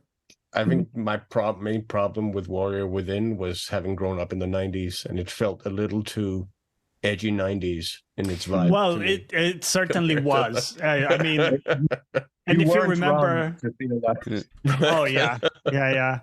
I mean, like, remember how sexualized the lady was? Like, I still remember, they show her in this naval ship, and she's, like, wearing nothing. But yeah, I love the vibes of the music in that game. So sometimes you'll get a song that doesn't fit anything and it's terrible, like Mortal Kombat's rap trailers, which were just absolutely abysmal. But then you'll Wasn't that it? Huh? Can you hear that? Yeah. Well, not very now. low. Now it's good. I think that was the riff from the game. It's like you're playing. I got you. So Zoom, I would say Zoom might be not recognizing that as speech though and cutting it out or something. Yeah, cutting it out. I think it did. It was I would say also for me, Elizabeth from BioShock Infinite. Yeah. Because her character tale's really fucking sad as hell, and she's so songs. Like I did sort two of songs upbeat. about her, KARAK. Oh, did you? Yeah. See, I did two. Yeah. I like hers. I saw the one. I didn't know you did two though. Oh, one. Yeah, there's Dream of the Sky and Dream of Goodbye. Nice. Do you know what? I think I saw one and thought the other was like either a mistake because they or something. sound similar. Yeah. But that's a good. I think that character, the main character, his story is interesting, but hers is You know, I mean, or she is really, in many ways, she is really the protagonist. That's what I was just going to say, Abzi. Yeah. That's exactly what I was going to say. The songbird. It would have been cool if they did a song about the songbird and the mothers. Is that what they were in number one? What were the underwater? I think Songbird was like the Bathoscopes. precursor of the Big Brothers. Big or Brothers. something. Thank you. Yeah. Oh, what I was going to say Daddies. was, speaking of music that doesn't fit but rocked versus the Mortal Kombat ones, is Breaking Benjamin with Halo. It sounds so dumb, but when the Halo, when that song would come on, I'd be like, this doesn't fit. I don't care. This is awesome. Like, I was just sitting there going, dude, this is great. It just didn't fit in so many ways. Yeah, It was really awesome. was a Was weird that the song mix. that was like only the strongest will survive? Yeah. Is that the one I'm thinking of? Yep. Yeah. Yeah. I mean, I That's a guess it great fits, song. but it's like I actually think they're very talented, but they do fit a certain like emo college depression. You know, when you see a 50-year-old guy singing, he should just be wearing his varsity jacket like he's still in high school. But it is enjoyable when you see that, because like, I know, let's be honest, we've all at some point liked My Chemical Romance and, you know, this type of stuff too, and we've sang those songs. So it is kind of cool. I've never grown out of that, and I never will. Dude, I still enjoy some of that stuff. Yeah, for sure. Unless a band completely changes, if I like them for something they started, I always like them. Oh yeah. I still, you know, it just doesn't matter. I'll stick with them. What were you going to say, Abzi? They say Abzi that... was going to say something real quick, and I interrupted him. What were you going to say? Were you going to say something? Were you just agreeing? No, I was just laughing because Johnny was like, "Oh, remember back in the day when we liked that?" And he's like, "Nah, yeah, I still do like that." I still kind of like it, unironically. Yeah, I still unironically kind of like it. Yeah. Also, I'm a firm believer that there are no guilty pleasures in music. If it makes you feel good, True. it makes you feel good. True. Yeah. What were you going to say, Silver? Just give Sam Fisher his own song as well. I'm getting too old for this shit. Yeah, that would be cool. That would be cool. I would want Eminem to sing it, man. My back's hurting. Blood spurting. Yeah, like a rap song. Yeah, that could work. Yeah. Also, Johnny said, what's favorite holiday games or movies? I usually around Christmas time I watch Lord of the Rings, like the trilogy every time. As I don't have like a game to go. I don't have like a holiday game per se. Okay, but you got holiday movies you return to. Yeah, right. Lord of the Rings. Yep. Johnny, what about you? It's the same one. I watched the Lord of the Rings trilogy, the original one, every like Christmas. Not in one go, but you know. Oh yeah, around the time. 12 Yeah. That'd be a lot. What about you, Gav? Well, Bad Santa has been my favorite Christmas movie for many, many years. I love that movie. Yeah. It's a nasty little movie with a kind of a kind heart behind it. And for, I don't know, games, I don't really know of any kind of holiday games. But like you guys, Lord of the Rings obviously has to go on at Christmas. Like, definitely. Yeah, it's a banger still, man. It's 20 years and it still hasn't been bettered by action adventure cinema. Not Marvel.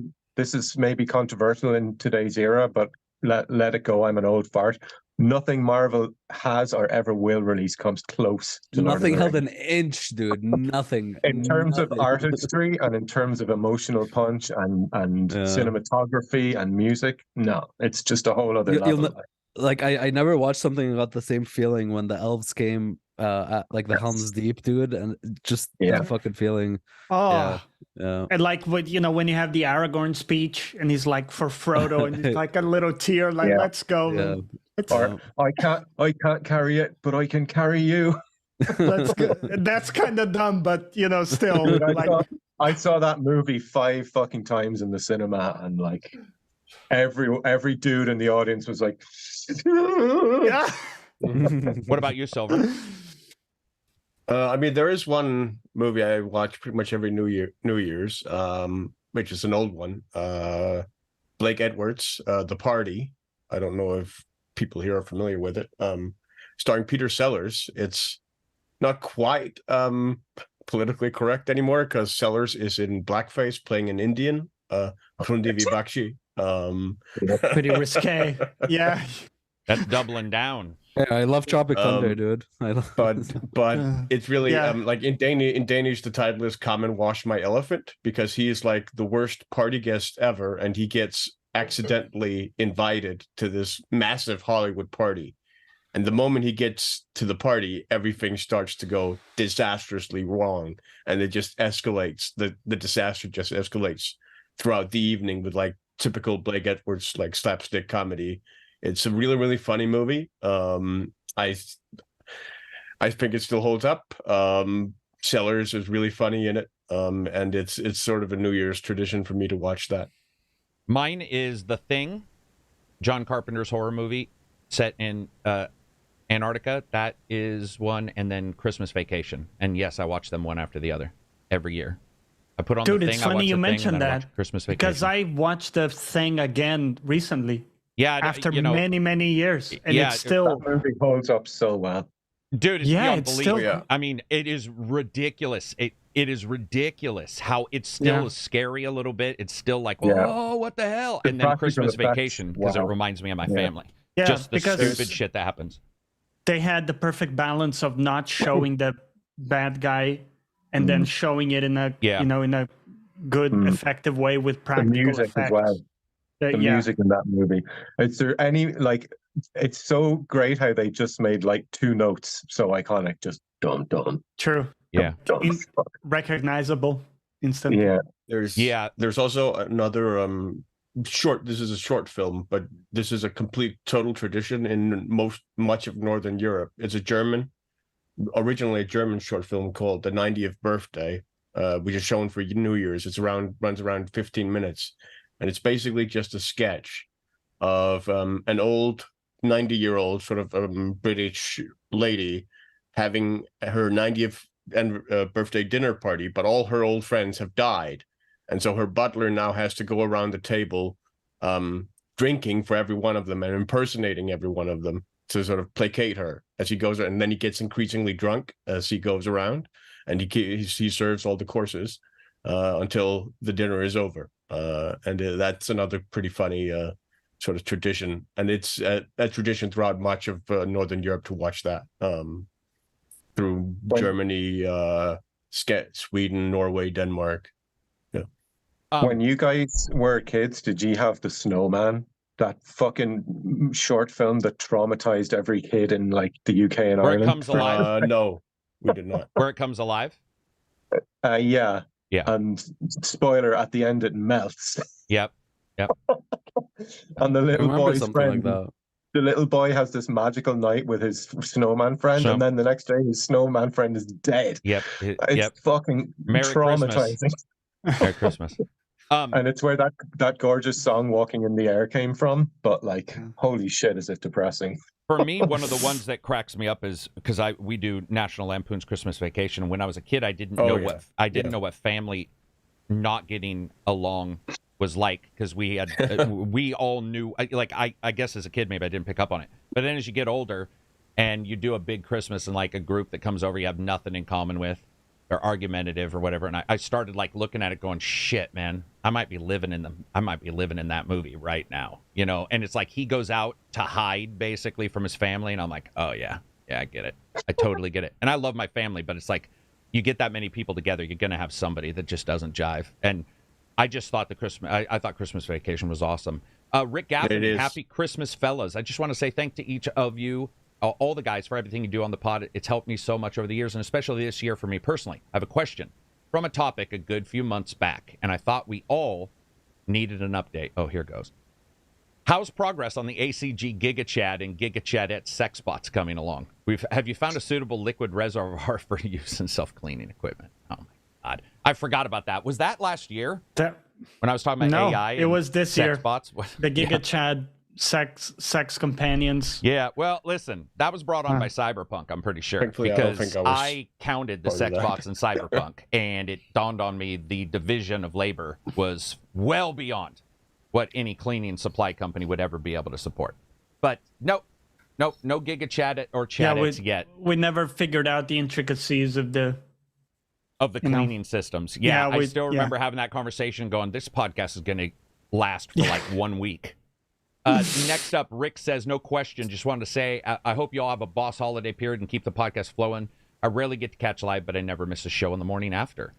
Gaming Guitar Alejandro says, KARAK, when you would occasionally stream, did you notice any positive changes to your YouTube account, such as with views or subscribers? No, we lose subscribers for every podcast.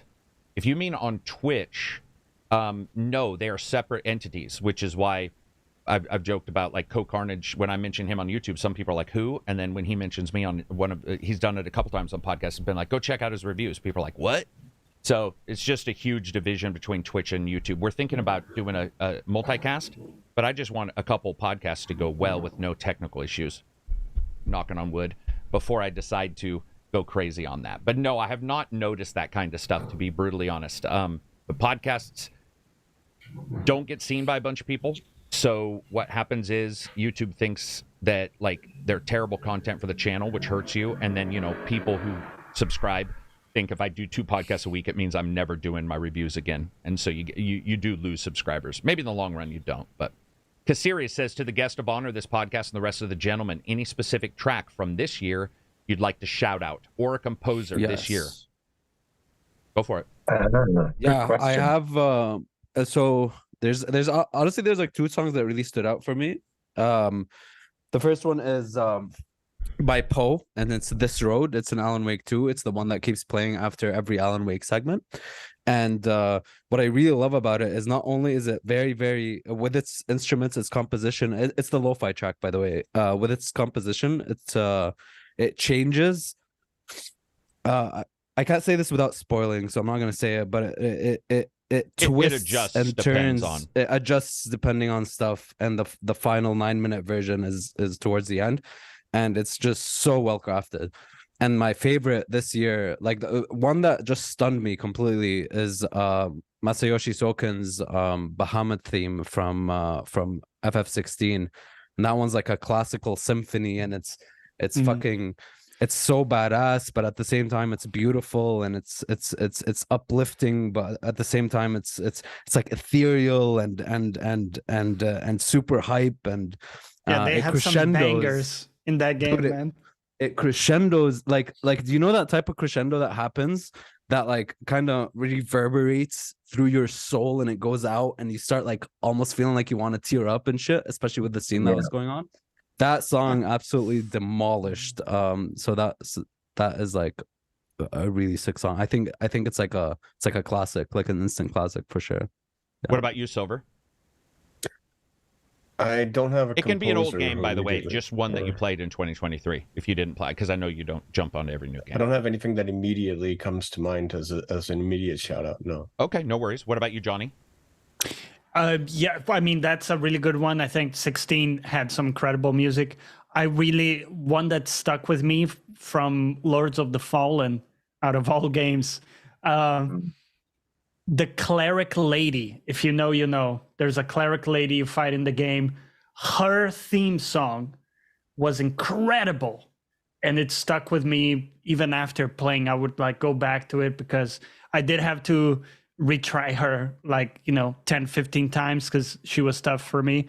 And so the song stuck, but it was such a good song as well. It really surprised me too, because, the game had some good songs, but you wouldn't say like, oh, it's got the best composition. Yeah, right. Or anything. Yeah. What about you, Gavin? I was just going to say, first, it's a good game, and I want to finish it, but unfortunately, it keeps crashing my entire PC every time I start. Yeah. Oh shit!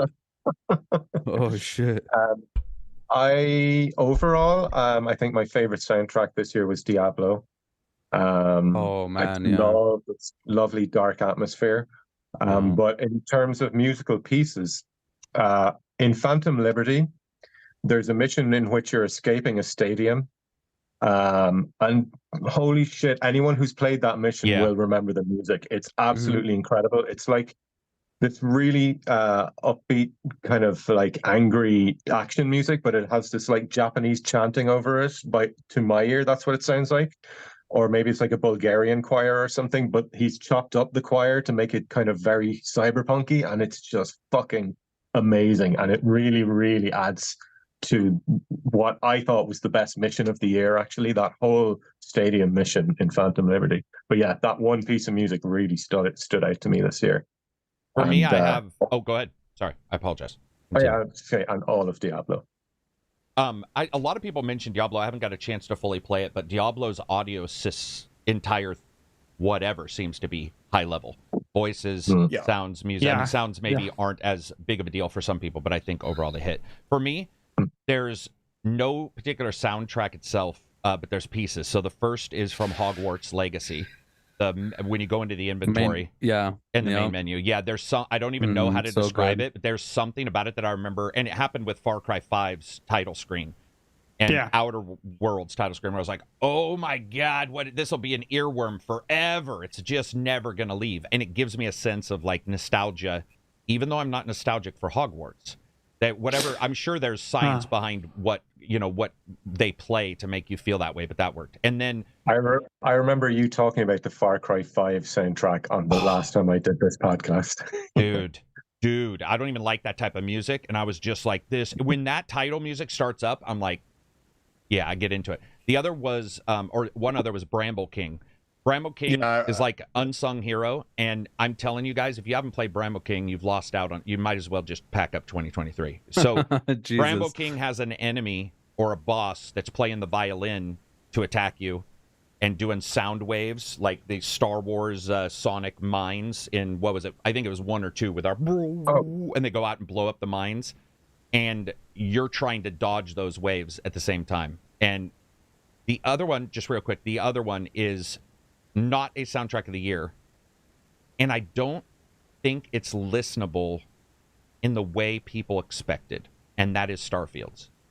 So Starfield's Outer Worlds, when it started, and Justin Bell, who's really an amazing composer, that first music in Outer Worlds, I was like, oh my god, there is something about Zer's soundtrack to Starfield that is more, it's almost never rememberable. That's not a word, but I will play it and be like, oh, fuck. But I can't put together even in my brain, which is why I'm trying to get him for an interview. Because it has the Starfield main theme has the same 2 chords as the Outer Worlds main menu. Main menu. Maybe that's why it appeals to me. Yeah. And I certainly am not deballing this because I love it. But I don't, it's almost not a soundtrack. It's like ambient layer of just some music going on, but it's, I mean, it does. And their percussion was so good, and everything sat on its own frequency, dude. That's what I said. Like after it came out and I experienced it, I said there's 2 things they absolutely excelled at, and it was weapon design and music. And I said back then nobody's gonna appreciate the music because it's not the type of thing that's gonna be remembered. Music in the way that like I don't know how to describe it. I mean, it's wicked, man. It's music in the way that you talk about like film music, in that it's not necessarily music that's supposed to call attention to itself. Yeah, like a score. Like memorable in a motif. It's supposed to like support what's going on. And to your point, I think what Starfield's music does so well is support the underlying sort of space odyssey aesthetic that game is really going for. Yeah. With a mildly 70s vibe to it as well. Yeah, exactly. By the way, as a Flash Gordon / Mass Effect / that old style kind of like, fuck, man, like that's my jam. Starfield is my favorite thing Inonzur has done since the Prince of Persia trilogy back in the day. Yep. And by the way, even though it is my favorite, I'd say this in reviews a lot of times. I'll say, without the game, I don't know if I'll listen to this outside. Some I will. Outcast, the original Outcast game, I could listen to outside of the game. And even ambient tracks, sometimes I can. But there's something about his, and maybe, you know how sometimes you'll hit a moment in a game, and it's not dynamic. It's just it happens to hit, and you like look at a mountain, and it just happens to be at that particular time where everything. And I felt like there were 8,000 times in Starfield where the music was like, and I'd be like, that was not on purpose. And it worked. Go ahead. Sorry. His Fallout soundtracks tend to have, and I would imagine this is deliberate, they tend to have a lot of dissonance and a lot of stuff that kind of makes you feel a little uncomfortable. Warbly, little uncomfortable. Yeah. Whereas Starfield has a soundtrack that's extremely soothing and optimistic and very melodic. It's like, not melodic, romantic but very, sci-fi. You know, Yeah. romantic. Yeah, because it's like for once we're not playing like a post-apocalypse or Right. anything. Like Even though you civilization is are, thriving. even though Yeah. you are, you're not. You know, yeah, exactly. Yeah. It was like Yeah. Mass Effect, which it is was one like of the getting best the soundtracks soundtrack too. of Starfield is like getting a warm hug. Yeah, Yeah, yeah, yeah. from a And I- star. Yeah. I kind of feel similarly about the soundtrack to Frontiers of Pandora as well. In I that do it's a too. I didn't soundtrack want to that mention a doesn't- fourth, Very but nice. you go. It doesn't go ahead. really call attention to itself in terms of motifs, Yeah. but it supports what's going on so well. When you get that big swell up crescendo of music, when you get like a massive vista or whatever, or you take to the sky or whatever, it sustains a rush that the gameplay then supports. And you get that drum beat when you undertake a chase Yep. or you're being chased or whatever. It's just it's laid in really, really well. Let me also just say this because I want to get it out, and we're not going to cover this unless maybe at the end. Avatar's got the best sound this year. There we go. Sound. Oh, yeah. Sounds. The sound effects. the ray Also, tracing. I feel like on this topic, we would be remiss not to mention Alan Wake, which also had the greatest Yes. musical moment in gaming history. Yes, yes. It was so epic, man. So I am on the opposite end of that. Oh, really? I thought number one, when you were fighting off the shadows and they were playing the original games, and you were on the stage and you were fighting the shadows and they were playing music, for whatever reason that resonated with me far more than the awe-inspiring, stunned, surprised, happy KARAK who played Alan Wake 2 and was like, "This is amazing," but it felt I don't know what it was. I think it was because it's all dark and everything, but there's this pseudo-realism going on. And in the first one, he was in a forest and there's a stage and you're like, what the fuck is going on here? And there was something about it, but I don't know what it was. The I first game was really a lot liked. more subtle. Yeah. A lot more subtle overall. Yeah. And I also can't like talk about sound and Alan Wake 2 and not like mention the fact that game had the worst sound effect I've heard in a long time with Wet squishy Saga's shoes. wet shoes. Yeah. Once you Oh, mention it, by Like the her way, footsteps. one like, of the guys streaming was saying, Like, "Oh I my just- god, I yeah. can't not hear the wet squishy shoes now. Like it's all the time." You know how sometimes sorry, some games but will have neither can I. variation. Yeah. It's almost like there wasn't a lot of variation. So what Yeah. hits well one time, and you're like, "That sounds good." After the 50th time, you're like, "Okay, seriously." I was Christopher's- oh, sorry. I was just going to say I was a little bit surprised they performed that at the Game Awards because I would have been upset if I had had that spoiled for me while playing the game. Told you. What did I say? Two things. True. The winner True should that. the winner or somebody who is possibly a winner should not be performing because that's winning all of itself. That's one. That doesn't make any sense to me. But two, there were people on our stream going, "I don't understand," and I'm like, I can't even explain to you that I understand because that's a spoiler. Like that Right. was a very weird situation over it. We can get on the Game Awards later, but yeah. Jetzer does a $5 super chat. What are your thoughts on Greg Miller? Kind of funny stance on the Sony leak. Seems like a bit of, or a lot of hypocrisy. Oh yeah, I saw that. Yeah. So we'll cover it I have quick no idea what because that is. Abzi and I've talked about it, but also Johnny and I, last podcast, I think we talked about, I could be wrong. Overall, I've stated it doesn't matter if it's one person because no one person has stated. I mean, there's allegiances that are lining up. Is coverage different for some people? Yes. Deal with it. I don't care if anybody tries to argue with me in social media. You're completely wrong. Different ways of treating different companies is real. And the more quickly you identify that is happening, more quickly you can identify, if you care and how much you care and who you want to follow. Wicked Critter, $5 super chat. Abzi sounds much better than the last podcast. Yeah, I'm doing a bit better today. Well, yeah, but thank you. luckily you don't talk through your ankle, right?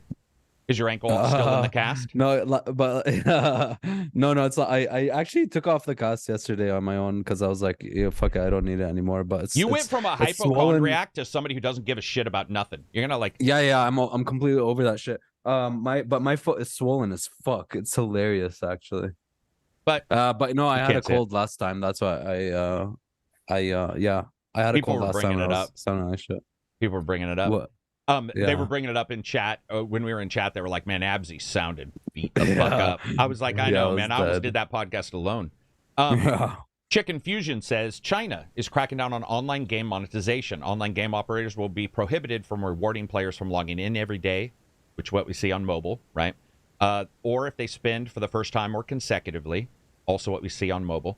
and sometimes, in normal games. They'll also be required to limit how much players can deposit in their in-game digital wallets, which I thought was probably the most interesting part of all of this. So Tencent and NetEase lost $80 billion in one day in their net valuation of their companies on that. Yep, because of the Chinese law. Dude, I feel like they're just ahead of the game because they were ahead of the game on the micros, and that in 5 years, other nations will do the same thing. We have little mini laws, but I mean big ones like that. Just feels like they're ahead of the game. The China one is crazy though, because they're huge on mobile games, and mobile games literally rely on that. They were huge, but if you look at that thing, they were showing the losses they've been taking and how it's become a siphon filter kind of thing where they're pulling more and more from smaller and smaller.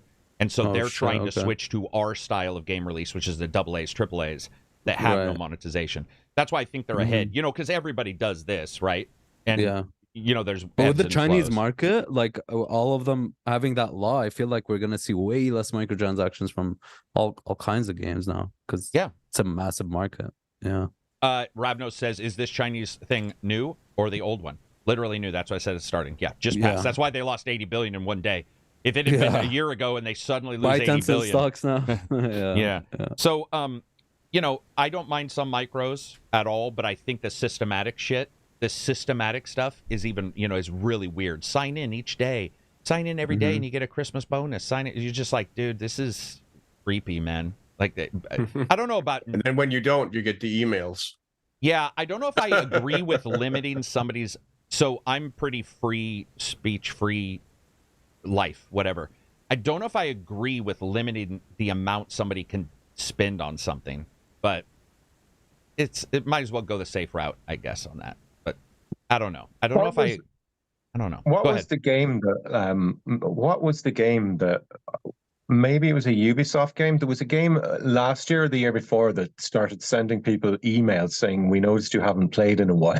Oh, Ubisoft does that. Ubisoft does it from their store. It doesn't even depend on the game. One.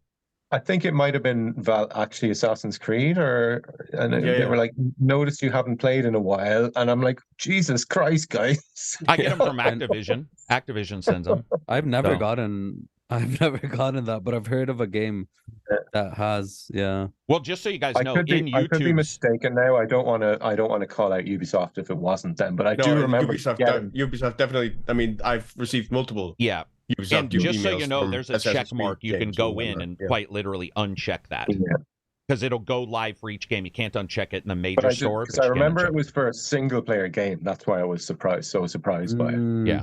Like if Elder Scrolls Online send me that message, I'd be like, okay, I get it, Right. Yeah. And I think that reminds me of every account I have online that's not gaming. They all do it. So I think these companies looked and were like, well, this does it. Might as well just, have everybody do it. But yeah, I don't like it. Eternal says free speech doesn't mean free from consequences. I noticed you haven't listened to my songs in a while there. Yeah. What's wrong with you? I have some new stuff coming out. Yeah. Yeah. Dude, if you did that, though, that would be hilarious. Well, Bandcamp does it.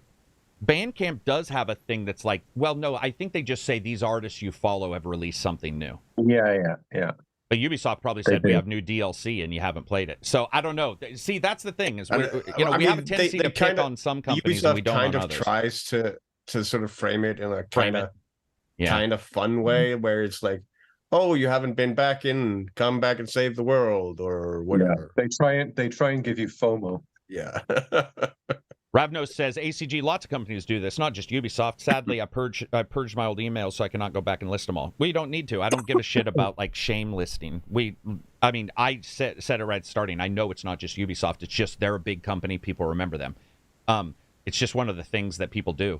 I don't think that's the same as restricting the amount somebody can purchase, because if somebody's doing well in their life and they want to play Diablo and they want to buy a special suit of camouflaging plus 10, I don't think it's I don't feel like I want anybody saying I can't buy a card that costs this much. I can't buy a digital item that costs this much. That's just me. Yeah. But I mean, dude, PoE, like I'm playing it, and some of the supporter packs, they start at $60 or something.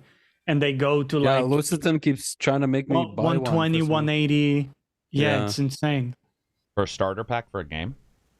It's Yeah, not a like starter pack. You skins get and like skins for skills and for the character itself, for different weapons. So it's good stuff, you know, but it's a lot of money, right, for those packs. Yeah. Because profit is their only purpose. Exactly. Mine as well. So subscribe to the Patreon Discord.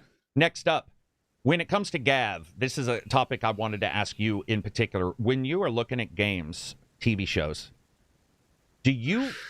So, okay, this is going to be... It's easy to think about. It's a little bit hard to describe. Do you just like search... Do you not even search the net and life finds a way and you find out about a new show, then you watch it and you're like, I want to do a song? Or do you watch a show and get all the way through it and go, I want to do a song about the boys? Like, is it a character, the world, the atmosphere? What is it that captures you to make you go, you know what, man? Like, for example, why Valhalla versus Phoenix Rising? Like, what happens in your brain where you're like, I want to do this? It's changed over the years. It used to feel like an obligation where I had to do everything. Oh, okay. Where if a new game was coming out, I had to do a song about it. Nowadays, it literally just is, if the inspiration comes naturally, I'll do it. And if it doesn't, I won't bother. I'm not playing things or watching things with the intention of getting inspired. Because I found that I often make my worst work when I do that.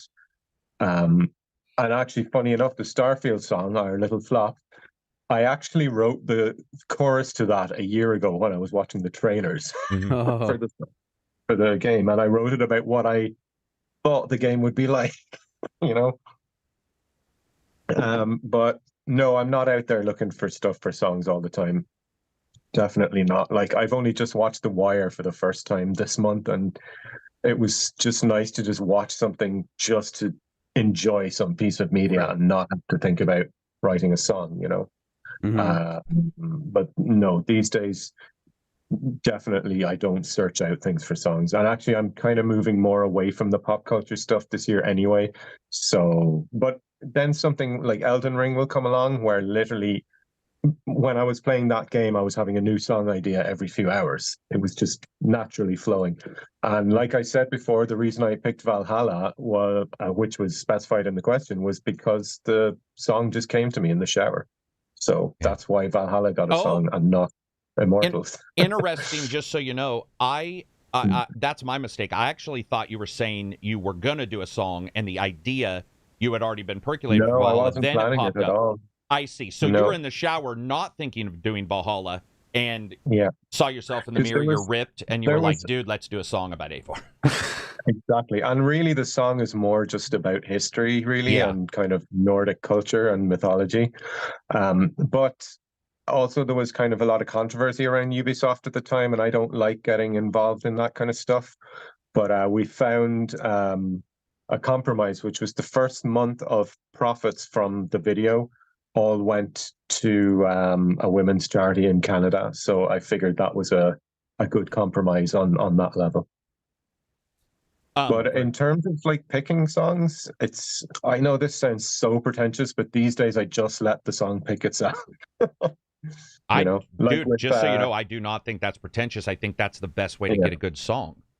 Yeah, like when I was playing Diablo, literally that line from the song, it was in the light of the fallen angel. That literally just popped into my head. I was like, surely that's already a line on a song somewhere. Yeah, right. No. Gotta go to Google. Yeah.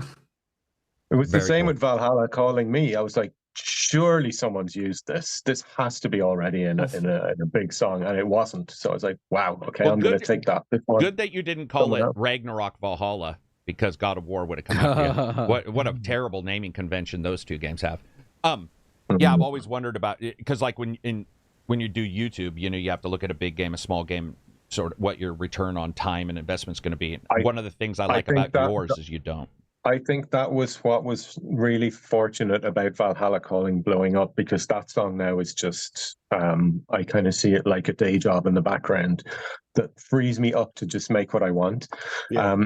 With obviously there's exceptions, like this thing with Warhammer now. I don't know anything about Warhammer. This is my first ever Warhammer game I've ever played. I like it. Gotcha. It's cool. It's got a very cool lore. And I am very much focused on doing a song for that because the company had contacted me about it. Yeah. And usually I don't. I turn it down. I don't work with companies a lot. But for this one, it sounded like something that would naturally fit into my music style. So I'm probably going to go ahead with it. We'll see. I don't. Yeah. Go ahead. Nope. Go for it. No, I was just gonna say, this is also my very first like actual Warhammer 40K game, and just learning about the crazy lore they have. They have crazy, isn't it? There's so much machine gods and navigators and how all that shit works. I'm like, damn, it's like reading a history book at times. Dude, And I gotta tell you, it goes very deep. What's even funnier is because it has been 30 plus years, and they've stuck generally to the same, the same overall idea of structure. What's going to be interesting when you do this song is there's so much emotive 8-year-old cool kid writing poetry on his peachy kind of stuff. I'm going to be interested to see if you search online when you write a line and go, nobody's obviously talked about this, and every line you try to write will have been written by some kid and posted on a blog. Bro. Myself included, when you're a kid and you hear about a space marine and like fighting until you die and stuff, just like you talked about, Braveheart or some movie that has there's so many like heroic things in Warhammer, and people have come up with, you have to make a scar to cure the cancer. Everybody has used that line at some point in their Warhammer game. Like it's like become, and then everybody goes home and they're writing on their blogs. I wrote a little ditty about this. So that'll be fun for you to, because I bet you it will require you to stretch a little bit. It'll be interesting. Not that you don't before, but if you are looking to see if somebody said something, Warhammer's probably one of the more difficult ones, because that's been 30 years, and then the rise of the internet matched up perfectly with a renaissance from them. And games, of course. Games, of course. I mean, it's been insane to see Warhammer. I was a kid, the first games I played were Warhammer games, man. And then they went through a cycle of 10 years of bullshit that was just unplayable. And now they're back. Remember Warhammer Online? It was a little more than 10 years, I think. More than 10 years of shit games?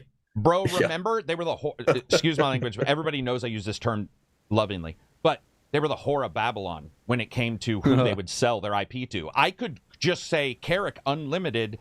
.inc LCC, and they'd be like, you can have the IP, go ahead and make a game. I mean, you would get the worst games ever. So there's always been the occasional and then they one. they actually became pretty protective of it. Remember? Kind of shut down, dude. Remember where it shut down? And that was basically just Dawn of War, or as the 40K.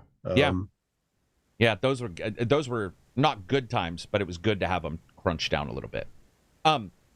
Moving on from there, you guys use. So we talk about launchers and stuff, and I just want to shout out a launcher to people. Some of the guys last night were...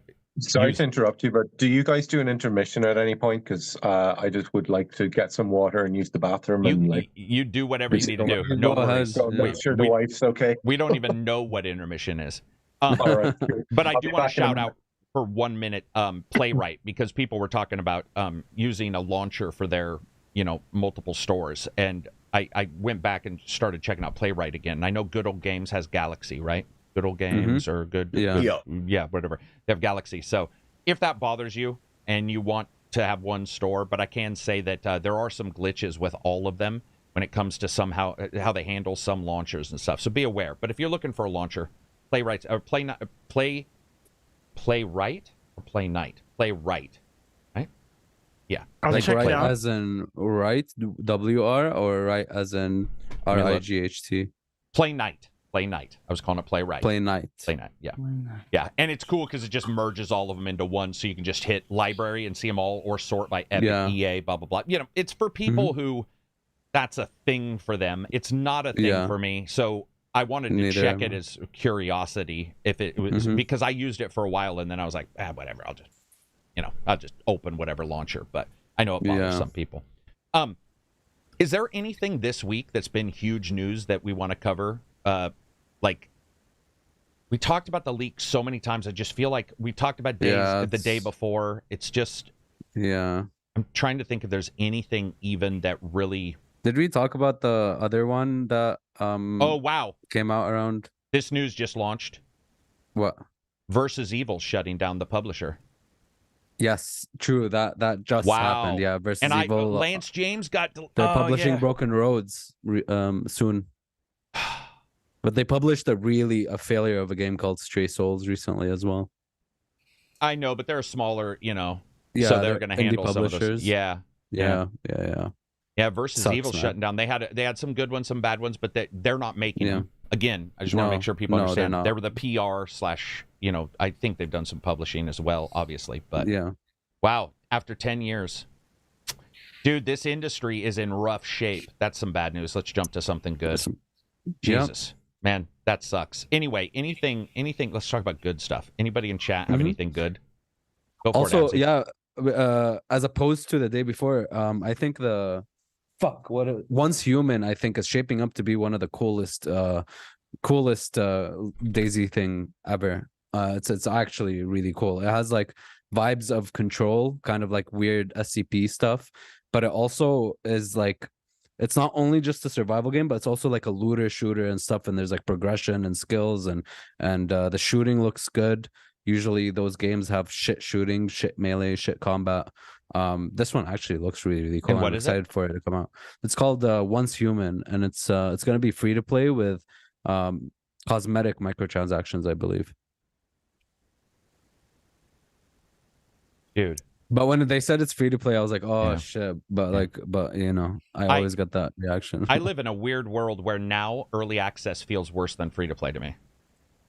Yeah, I don't think it's coming out to early access. Wait, is it coming out? I don't know. But I don't think it is. I'm saying, a closed beta. I'm saying you said free to play, and I was like, it's not as exciting. But early access, early access is just such a black mark in so many ways these days. It's killing. Kills me, my soul. Yeah. Fucking Gloomwood, man. Gloomwood just killed my. Gloomwood was like the tipping point for me, where I was like, okay, fuck everything early access. Really? Damn, really? Yeah, because I was super excited for that game for so long, and then they released it into early access, and I was like, well, shit, I'm gonna have to wait another like 2-3 years. So it like killed my soul. And there's nothing wrong with it. I mean, it helps a lot about. But it's decent in early access. Sure, yeah, no, I'm sure it is. We're talking about just liking early access as a whole. I just and there's nothing wrong with it, and I know it helps a lot of devs, but it just kills my soul. Yeah. Yeah, it's definitely actually doing like a holiday event for Gloomwood. Oh, that's cool. Yeah. Same with like Manor Lords. Like, I'm super excited that's one of my most anticipated games of 2024, and I thought it was coming out in March, and it is, or April. It is, but it's coming out to early access, and I don't know how I missed that. And so I. For me, it was Kerbal Space Program 2. I was excited for that game for years because I loved the first one. Mm-hmm. But when it hit early access, it was a husk of a game, man. I mean, and still is in many ways. It's so much so that the first game is actually better than the second one in almost every way right now. What game is that? Which Kerbal Space Program 2. So that came out in early access like early this year. Yeah, and there was like performance issues or something, or bugs or something. Performance issues. It has like a fraction of the features of even the original game. Yeah. Let alone what they promised for the second. So it's like, it's not a good state. I think that also, it's not a selfish thing. I don't even know how to term it, but when it's early access or whatever, and there's real ones, it's hard to choose the early access, which I know could be rough, but might be awesome. I almost just want to say, I'm not going to touch it. Yeah, so it's like, I'd rather just say, well, I'm not going to touch it, which then feels weird because you feel like, well, if I don't touch it in the early access for a reason, and I might be able to help them with a problem, because they're, a lot of them say, then I might never see the finish. Yeah, then I might never see that. So it's just this weird catch-22 that exists in particular with digital releases of games. No, you're totally right. Sort of gets me, and that, I don't know, man. It's odd because it's built up on me, and I didn't think it was, but it's built up more and more to where we were in chat. I don't know if it was Johnny, one of you guys, but somebody just recently in chat, and everybody was excited, and somebody said early access, and everybody in chat just went, "Oh God," because we were all, the story the guy was wielding to us was like a weapon. He's like, "And you're going to be able to do this," and I should have picked up. That he said you're gonna, and not that you can. So that's my fault. He was like, you're supposed to be able to, and I You got excited, and then suddenly, boom. Yeah, it was like Spider-Man 2 announced. I'm like, co-op, fucking karate chopping with fucking 2 Spider-Man dressed up, both of you, and then you can't do that. But with early access, it just hurts a little bit. Because I do want to play them. I totally understand. Yeah. But moving on from there, let's talk about some good stuff. Anybody have anything that they're like super, super excited for in 2024? Can be a movie, a book, a project, a life event, anything that like is driving their excitement. Could be a game. Oh, for sure, can be a game. Shadow of the Earth Tree. Oh man, that's rumored to come out in February, right? Yeah. Which one? Nothing else is going to come. Wasn't it March or April? I think. What game? Oh, the DLC the for Shadow Elden Ring. I think that was March or April. I have like I think Stalker 2 is like my biggest thing. Mm-hmm. Stalker 2 is like the biggest thing I'm looking forward to. But under that, I think Infinite Wealth, Yakuza, and Dragon's Dogma 2. Okay, I was about to call a stop to the podcast if you didn't mention Dragon's Dogma 2. Dragon's Dogma 2 is up. Yeah, those are like the top things I'm super looking forward to. I was looking forward to Manor Lords, but then they announced it's early access, so I'm not looking forward to that anymore. So, mine would be Dragon's Dogma 2 beyond anything. Yeah. Mm-hmm. But it's not even. Dude. It's not even. No other game is even on the list. It's like it would just be 10 places of Dragon's Dogma 2, spelled in different languages. What about Dune Part 2? Are you guys looking forward to that? I didn't like Dune Part 1, so wow. Man, that movie was fucking so glacial. Sorry, it's an unpopular opinion, but I just was very bored. Yeah, I really liked how they did the sandworms, because that was the single piece of like fiction from reading the books that always haunted. Okay, you've all read the books. See, I never read the books, so. Well, I only read the first one, and as a kid, I understood like a fraction of it because they're dense, right? But I remember like the notion of the sandworms coming from underneath you, like just haunted me. And I loved how they did that visually. I thought that was cool. I wanted more of it. I thought, like we had a couple of good moments there with that, and I hope they did more with it. Yeah. It is weird though that like when I look at shows and stuff, when I was a kid, man, it'd be Lord of the Rings, or well, not a kid. I was 20, but definitely. I would still look at him and go, oh, that is just nothing now, like movie wise. Yeah. And I get surprised by a movie, which is great, but with all the streaming services and stuff, a Netflix original pop up that's really good, and a movie will not be so good. We're going to Aquaman this weekend just because it's a dumb, stupid superhero movie. But overall, it's really hard to even guess what's coming out. I don't even know if I know of a movie coming out in 2024, let alone a show or anything. I'm really looking forward to the second part of the Three Musketeers, My Lady. Is it split? That's because part one, they had part one earlier this year, D'Artagnan, which was really good. I really loved that one. And so the end of that arc is coming with My Lady, with Ava Green as My Lady. I like her playing. Dude, nice. I'm actually very hyped for the Fallout TV show. Like, I'm actually very hyped. I agree. Please don't be shit. Please be, dude. It has all the things for it to be good. Like everything I've seen, it's like they captured the killing a lot of shit with the very nice 50s music thing. They got that going on. After Halo and The Witcher, it's hard to be excited, but I really hope they don't fuck it up. Oh man, hey man, we got good ones. We got The Last of Us and we have some good precedent. Twisted Metal. Now I'm not going to spoil anything, but seeing the fandom that has built of particularly women on like TikTok and stuff around that show, I cannot fucking wait to see the reaction to season 2. Oh, true, dude. what show? Oh my god. I'm gonna have my Last of popcorn. Us. I'm gonna have my popcorn out, and I'm just gonna watch the fucking fireworks on social media. Oh, man. okay. I was like, what? Why would even? Oh, I get you. Yeah. I want to see Yeah. people getting crushed like I was, dude. That was a pretty good show But too. I think it's gonna be worse. It's like you thought gamers were toxic. Oh no! dude. Wait till Yeah. you meet like the TikTok fans. Oh shit. Yeah, it's That's weird gonna be because fun. I feel like for me, for whatever reason, I loved Elden Ring, but it was of higher money and production value than Dragon's Dogma. So their DLC excites me, but I sort of know, other than the shit patch when it launched, I sort of know what I'm getting. Where Dragon's Dogma 1 was incredible, but it didn't have the money. And it's the excitement I see for a title I loved that didn't get the... So it's like when Scrappy underdog. almost, but it's like within the to group an you extent, knew it right? wasn't the underdog, but you were like, it just didn't get whatever. And even when I played it the first time, I was like, this resolution ain't great on the 3s, but the game was.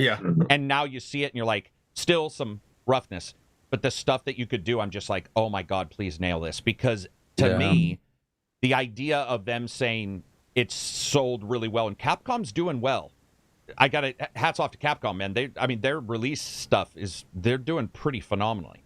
And so it's like, if that does well and they're like, boom, Dragon's Dogma 3, or this is a series, because the world is so rich and so different. And it's a little Dark Soulsian. If you look at it, it's a little low magic, even though the magic spells are huge when you cast them. It takes 35 minutes. So it's got this different feel to it than everything else. So I'm excited for that one. But Capcom always nails gameplay and... Sorry, they always nail gameplay, but shit writing and voice acting. But their gameplay is always like. Do you mean for so Capcom? Good. Capcom games usually, like Resident Evil, Monster You're saying Hunter. that Like, Ada the isn't the best voice actor ever? Oh god, come on, the Resident Evil. You might like the story, but the dialogue is actually trash. Yeah, the dialogue that except you get except for delivered. the 7. Yeah, I feel like with Resident Evil, the cheesy dialogue is part of the charm. yeah, you could say that. Yeah, for Yeah. sure. It's just not my thing. But I don't like, know. I That's love getting Resident really Evil. close to I like bugs in games. I'm sorry. No, but this is the same reason then that I don't watch anime, and because I find the dialogue to be really cheesy. But then there's people out there who they're so used to that it doesn't come across that way to them, Yeah. I have a lot of people, suggest anime to me, and I'm like, dude, I've liked 2 anime in my life, so I'll check it out. But I can guarantee you, I'll The get surprised. Cyberpunk one was pretty good. Yeah. Oh yeah, the Edge Runners was amazing. Well, Edge Runners so was was good. One Punch Man or whatever. Isn't that one considered really? I mean, maybe not the One writing, Punch but the Man. One Punch Man one was Yeah. good. I guess It was good, Yeah. very good. Yeah. Yeah. So Yeah, I have a couple of graphic novels as well. I'm really looking forward to in 2024. Hopefully, for what? that's going to be interesting. Mostly continuations of the ongoing series I'm following. Like one is a series about sort of a Spaniard. It's set during World War One, and it's about really a Spaniard in France who basically enlists for the First World War because he does it to impress a girl, and then he finds complete disillusionment at the front. Of course, he then runs away to search the French army, ends up fighting in the Spanish Civil War, and then he gets and then he gets enlisted for the Russian Revolution, and from there he eventually goes to fight in the Spanish Civil War later on. They're making a translation for it in Danish, and it's coming out sort of over time, and I'm really looking forward to the next couple of parts. Also, a really fun noir graphic novel called Noir Burlesque. That's really good.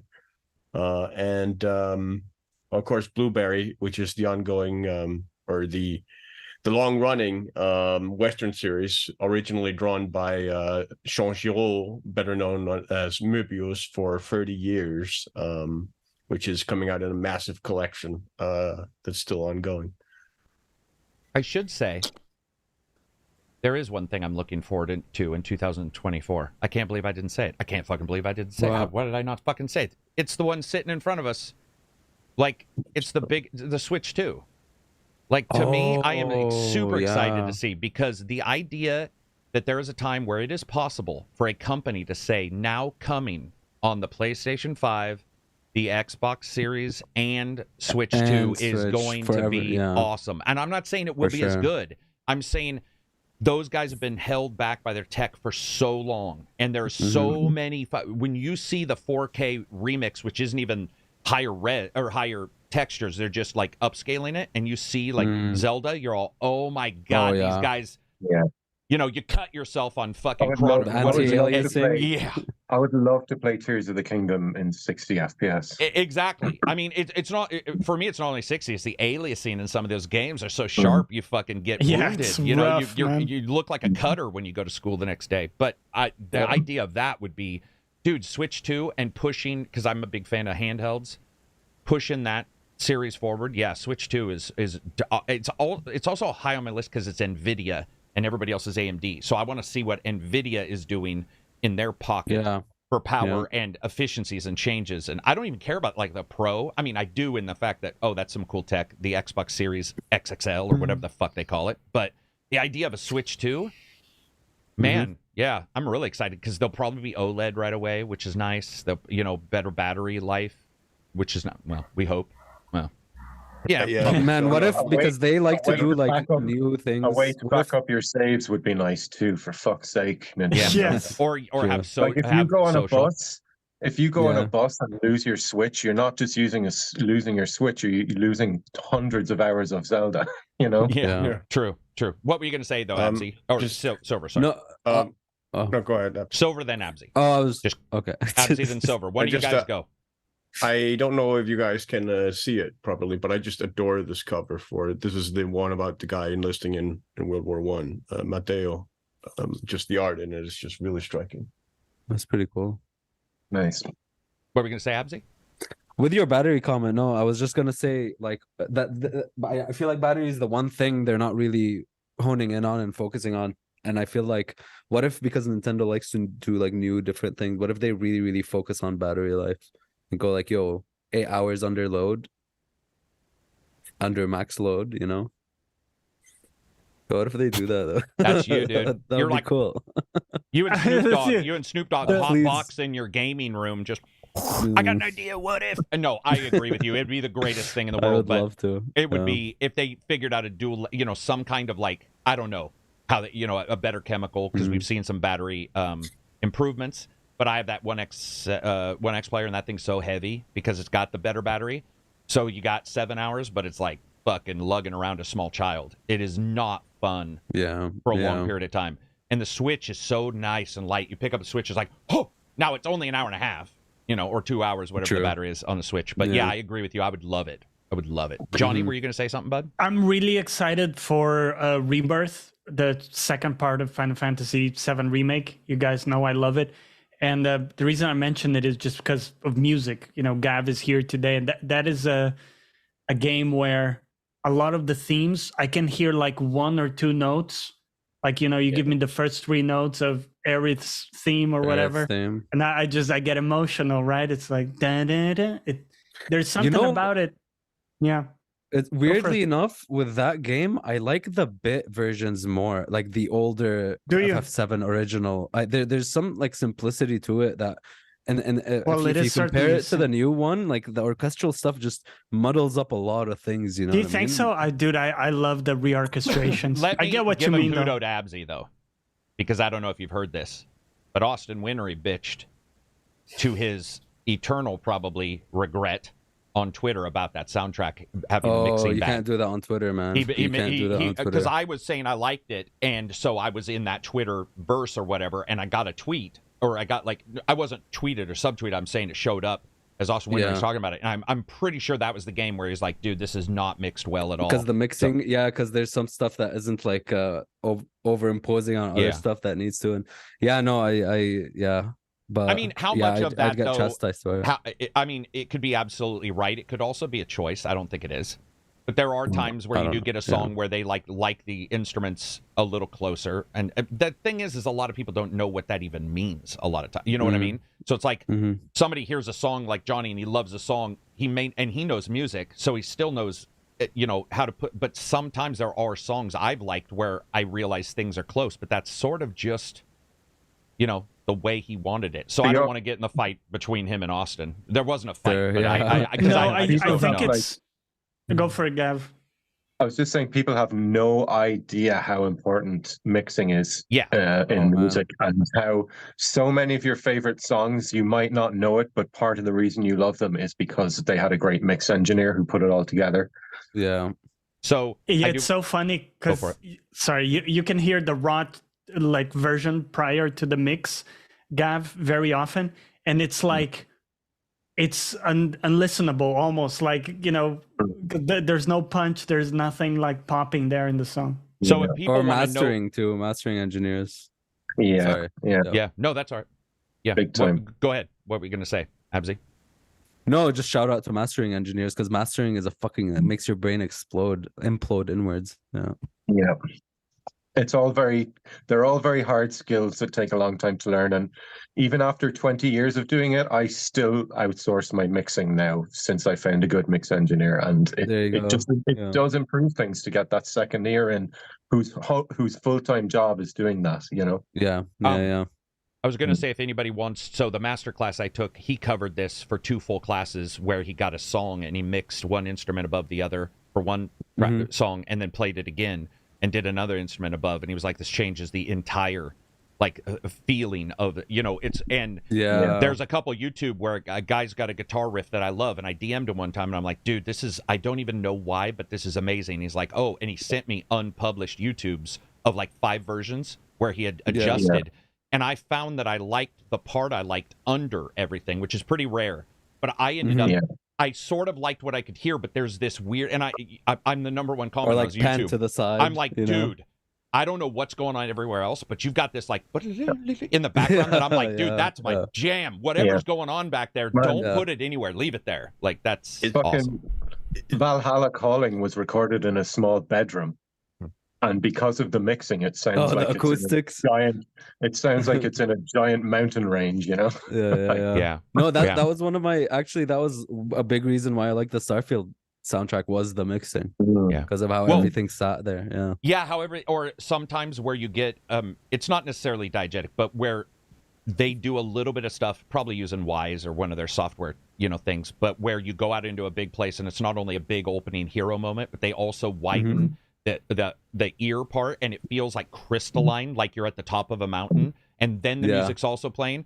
And Avatar, you climb up to get your dragon, and I'm telling you, I've done that climb. I reloaded the save game 3 times because I was like, this is the music's hitting, you're leaping, you get up to the top, and then they change it so it's like it widens, and it opens up, and you're like, oh, I'm scared, I'm gonna fall, I'm scared. Such a good vibe. Starfield is also mixed in a very warm way, and that they don't have a lot of kind of harsh, trebly, high mid to high frequencies, which game soundtracks tend to very much so. Yeah.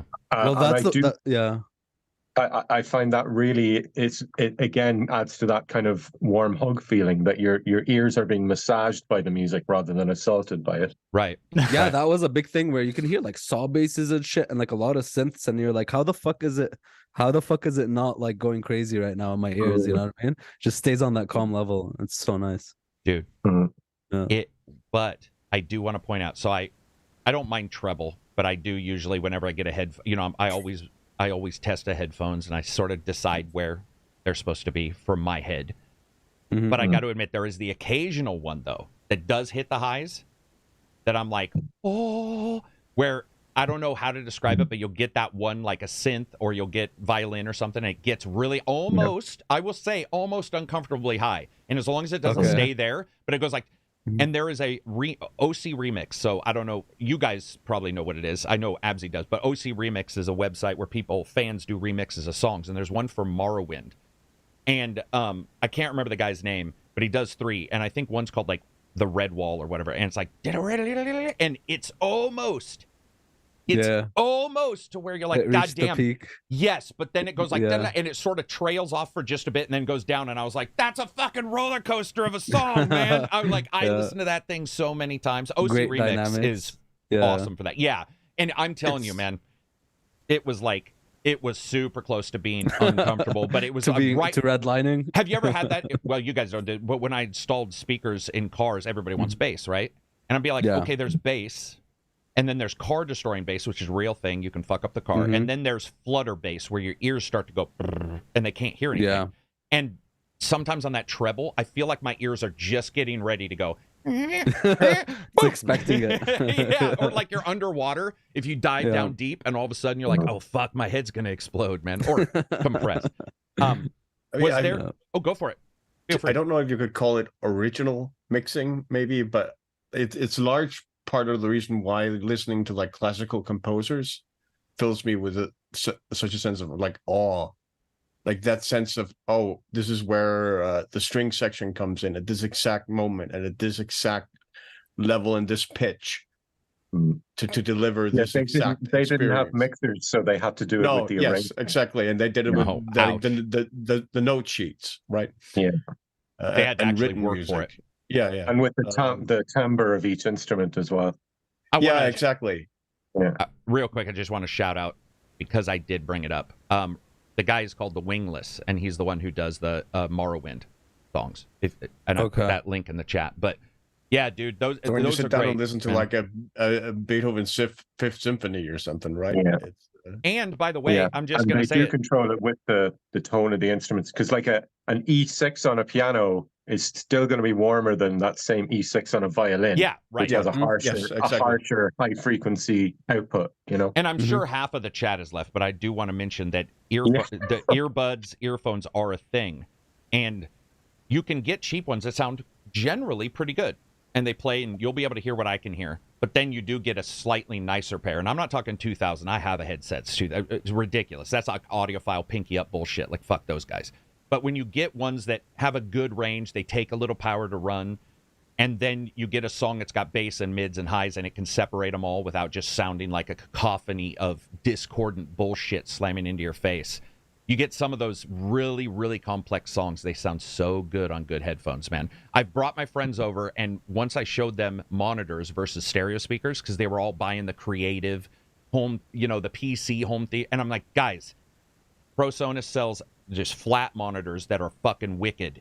They're beyond belief. And every one of my friends who's come over and listened to my PC is like, why does it sound that good? And I'm like, because you're not buying creative, where they've adjusted it to sound pretty high. I mean, I think creative in particular. I have to say, though, I'm not sure I would like to use flat monitors for gaming, because I like the little exaggerated low end sometimes. I make them myself, because I do. I listen to it generally, but then when I'm playing, for me, I do adjust it myself with the EQ. I get what you're saying, but dude, I don't know. Maybe I've had bad experiences with those, but everybody I go and see, and they have like $600, a Bose gaming theater, and you turn it on, and it's like, oh, or they've got processing. They'll be like, this is 3D sound, and you're like, that's not 3D sound, dude. No, that's just blowing out shit. Like it sounds. That's the music. It's the musical equivalent of motion smoothing on your granny's telly. Yeah, interpolation. You're gonna have Tom Cruise being like, we need to stop. We need to stop 3D fake audio. Yeah, it's very cool to see when somebody gets a good headset. I had my friends. I always tell Absy about this because I want him to get them. But I have people listen to like the Nura headsets, and to see somebody's eyes go, what the is that? Like, I've never heard sound like that. And it's so cool because it's a whole different part of the game too. There are so many games where if you have the sound off, like some of my friends will be like, yeah, I don't play games with music on. I'm like, what the fuck? But KARAK, you know what the sad part of this is? That like 90% of the time when we're mixing and we're putting all this effort into making sure it sounds incredible, we're still aware that most of the people who hear it are going to listen on a phone. Yeah. Or skull candy. Right. Yeah. Or earbuds. That's the thing. Like when you're mixing and even mastering, you have to take into account, all kinds of speakers, because you're using like very like studio level. I literally have taken headphones. I've taken to in every song now adding a very subtle layer of bass, an octave above the bass. Like instead of using harmonics to do that, which is the traditional way, we'll add an extra line, whether it's an extra octave over guitar or a synth or something, an octave over the bass, so that bass line will translate onto phones. Yeah, and it's just very subtly in there. You don't really hear it, but when you're on the phone, it gives the song a bass line. Everything I do on YouTube is made not necessarily for mobile, but you have to make a mobile friendly. You sort of have to go, okay, do I want to do a 4-screen? Because if I do a 4-screen, that means a person's on their 7-inch phone is now seeing 4 2-inch, and I'm like zooming in, and they're all, dude, zoom in on a 2-inch screen is not going to work. It does, and so you have to really adjust. which I don't mind phones and stuff, and I do like that some phones are coming with slightly more powerful, DACs in them, but it does suck when I was talking to somebody they're pretty well known in the music industry, and they're like, dude, I was talking to somebody, and it was like 89% of his songs were listened on a mono, like and he was like, God damn, man, I did, he's like, I know that the people who love it will love it, but a good majority just are not going to hear any kind of... And you're spending hours mixing like the sub-bass frequencies, which literally don't exist on a phone speaker. Yeah, exactly. Yeah, Wicked Critter says, I'm watching on my phone right now. What? It's our faces, so you're probably lucky. And the smaller the better. The smaller the better. Yeah, faces for radio. I really want to catch the Elden Ring Orchestra. I think it's happening in London. Because I've never been to an orchestra, and I feel like the sound would be so different when you have like amazing. 20 points, 20 different points of sound coming out instead of two speakers. I did the Final Fantasy one, and they had because it depends on where you do it too. Like if they do it at a gymnasium, that's going to sound way different than if they do it at a concert hall. Yeah, and we got to catch ours at a concert hall, and I don't even like Final Fantasy music that much, and I was like, acoustics are massively different. Go ahead. We got brought to the Skyrim one a few years ago, and that was wonderful. Oh, was it? Skyrim. Thank you, Bethesda, for that. But Bethesda right now is like what's the name for the Skyrim composer again? Beam? No. What for who? He's amazing. The composer for Skyrim. Wait, Jeremy Soule. You're talking about Jeremy Soule, Yeah, he's a god, man. Yeah, he is. Yeah. Unfortunately, with all the stuff, he's out of gaming completely. But Jeremy Soule's audio tracks, really? I have every. Yeah, he got canceled for some stuff. He's gone, legit gone. And then some stuff later where there was some scams for a Kickstarter album. But I got to tell you, Jeremy Soule's what I grew up. I mean, Elder Scrolls. Like Jeremy was what iconic music, man. And dude, at the starting of Skyrim, I was like, fuck yeah, let's do this. And by the way, that's what's even funnier. Skyrim's fucking loading screen is just the symbol. Yeah. And you're like, the music speaks it's for not it all. a ship like Justin Bell doing Can you believe that Skyrim's soundtrack is all VSTs? Yeah, it's all VSTs. Really? Yeah. What? Incredible. Yeah. It's not even... What the fuck do you use? There's no real instruments. Yeah. Wow. It's all, he did it all through the computer, yeah. What the... It sort of reminds me... I have a real soft spot for Oblivion as well, man. I love the soundtrack in that game. Absolutely. Oblivion's Dagger Falls I loved. I just think overall, all the Elder Scrolls I think I've liked. I even like the MMO. I like the music in that. But I think it's because it's easy Elder to sort of Scrolls copy Online, man. Oh my god, that game has such a beautiful soundtrack. It does, doesn't it? Yep. There's so much of it, it's overwhelming. I just can't get over how there's so much of it, but the quality just stays up for all of it. I believe there's 8 discs, by the way. I think that's what they said, was like it's 8 discs worth of content. I love that. That's my go-to relaxing game. Awesome. Like it. ESO? Dude, ESO is lovely. ESO is the MMO that is super popular that everybody knows about but doesn't know how popular it is. It's weird. It's like it is massive. It is awesome almost all the way through. And I played it prior really to the fun game to play solo though. That's the great thing about it. It has fully voiced quests, and like I've played that game for hundreds of hours, and I've never once like really joined up in the multiplayer or the dungeons or any of that stuff. There's so much stuff to do as just a normal Elder Scrolls game. And actually a lot of the lore and writing in it is better than the mainline games. Thank you, by the way. I just want to point out what he said. Yes, because the main game's writing wasn't like the best. The main game's writing. Yeah. I'm not even going to go there because I like those guys. And actually, Elder Scrolls Online does a much better job of explaining the universe to you than any of the mainline games. Than the fucking 50 the way Skyrim and Oblivion, they're all going on about the Akaviri this and then the Blades that, and Elder Scrolls Online, if it gives you a quest about one of these like ancient factions or something, it will tell you all about who they are and where they came from, and it's really cool. Maybe it has to do with, because I'm not making an excuse for them. Everybody knows I'm not a fan of Elder Scrolls lore at all, but I do like ESO much better. It must just be the MMO part of it where they like there's something about more time maybe or something, like I don't know what it is, but they do explain everything just a great deal more. It's much easier to digest with, and some of their terminology is just sort of Raw. Yeah, I just don't like their stuff. I don't know. Well, okay, I have a question for you. Let's throw down the gauntlet. Is the lore worse in Elder Scrolls or in a FromSoft game? Well, you're talking to someone who thinks that FromSoft make the best lore in the world, so... Dude, their delivery system is trash, though. No, I love it. It's you my like favorite. finding a single page that says a sentence.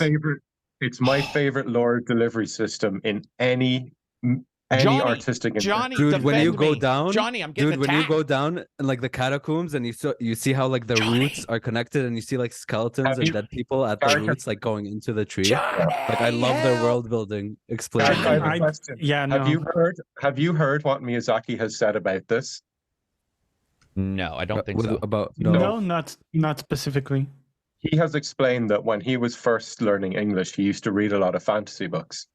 And because he couldn't understand half of it, he used to fill in the blanks with his imagination. And he would have wonderful experiences doing that. And the whole point of his delivery style with the games is so that the players have the same experience, that we can use our imaginations to fill in the blanks. You know what I love about it, like let's take Elden Ring for example. I think the story itself is your journey, it's your own journey, but the world is there and the world building is there. So he just created the world and the lore, and you are the gameplay is the story. I think like your journey through that world. Yeah, Johnny. Well, Johnny. the only problem with that, let's let Johnny go. Johnny. Yeah, so the only problem with that, Abzi, is that there is a story. It's just, in my opinion, not very well told. I like the world building. Actually, I agree there. But well, I what think would the story be? You mean like you say there is a story? That's the thing. I played the game 2 times and I still don't. Well, that's your journey is the story. You're killing the dudes. But what I'm saying, and I'm with you there, I did create my own narrative with it, and that's what I love about it. But the fact is, there is also a story that they are trying to tell by the item descriptions and all that. And that's I got lore, like 2% of it. That's the world building. That's also story. They are like there's a huge twist in the game, I can right? Understand why you don't like that, but for me, that's the magic of it. Is that you get to piece that together with your imagination, and after your first playthrough, then when you go and watch the Vati videos about it, you're like, oh. Yeah, that's his interpretation. My interpretation when I was playing was this. There is no lore system in any medium ever that I've loved as much as Miyazaki's one. And know what I like is that like it's not like in front of you. It's like you just ask, like you talk to people and you learn about the world and you're just on your own journey. You know what I mean? Like have you seen how many songs I've done with Elden Ring lore and Dark Souls? Oh no, I've seen them. And by the way, your lore and your story is better than anything they've ever done. It's not, man. It's not, because those songs could not come out of something with shit lore, you know? I do not agree. Man, I do not. Dude, this is like when fucking the dude's recording him dying on an MP3 and they leave an audiobook and he's like, I'm dying right now. Here, let me tell you. And he dies. I hate, but I That's hate not it. The same. It is identical. It is a shit way of telling a story, man. It is like. What is the shit way? Like I vehemently disagree. You like the MP3s too? You like audio logs? I definitely don't think it's a shit way. I don't know what that is, but in terms of FromSoft games, no. Audio logs would be like BioShock, where you like find an audio log and a guy's like, "Oh my God, they're at the door attacking." So instead of defending himself, instead of getting a gun, he's like, "Let me record on my fucking Zune." His final moments. Yeah, his final moments. Are you okay with like audio logs? Do you like audio logs too? Come on, Gav. Come on, back me up. You don't like audio logs. Come on, I have to say, I'd say this about audio logs on notes. I feel like they're just a trapping of the medium in general, really. It's something that even the Warhammer game I'm playing at the moment has like notes left around by people of stuff they really shouldn't be leaving written down somewhere. You know? Yeah. Especially if it's like a fantasy like role-playing game where you might want to question whether these people are even literate. Even Baldur's Gate suffered. Even Baldur's Gate 3 suffered from this. Oh, there's so many. There's so many in Baldur's Gate. I think more than audio logs, I like the way, like in Alan Wake 1 and 2, like listening to the radio while it's on, or like watching a commercial on TV. I love those. You know what I mean? Yeah. I like that a lot. But not the. I don't really care. I mean, I would prefer audio logs to notes in the sense that I can keep playing while I listen to it versus stopping to read. But I'm not like a huge fan of I don't. I think the other thing too that annoys me with Souls games is that most NPCs you talk to, you think they're giving you information, but really they're Mufasa talking in riddles to you. I think they're like fucking.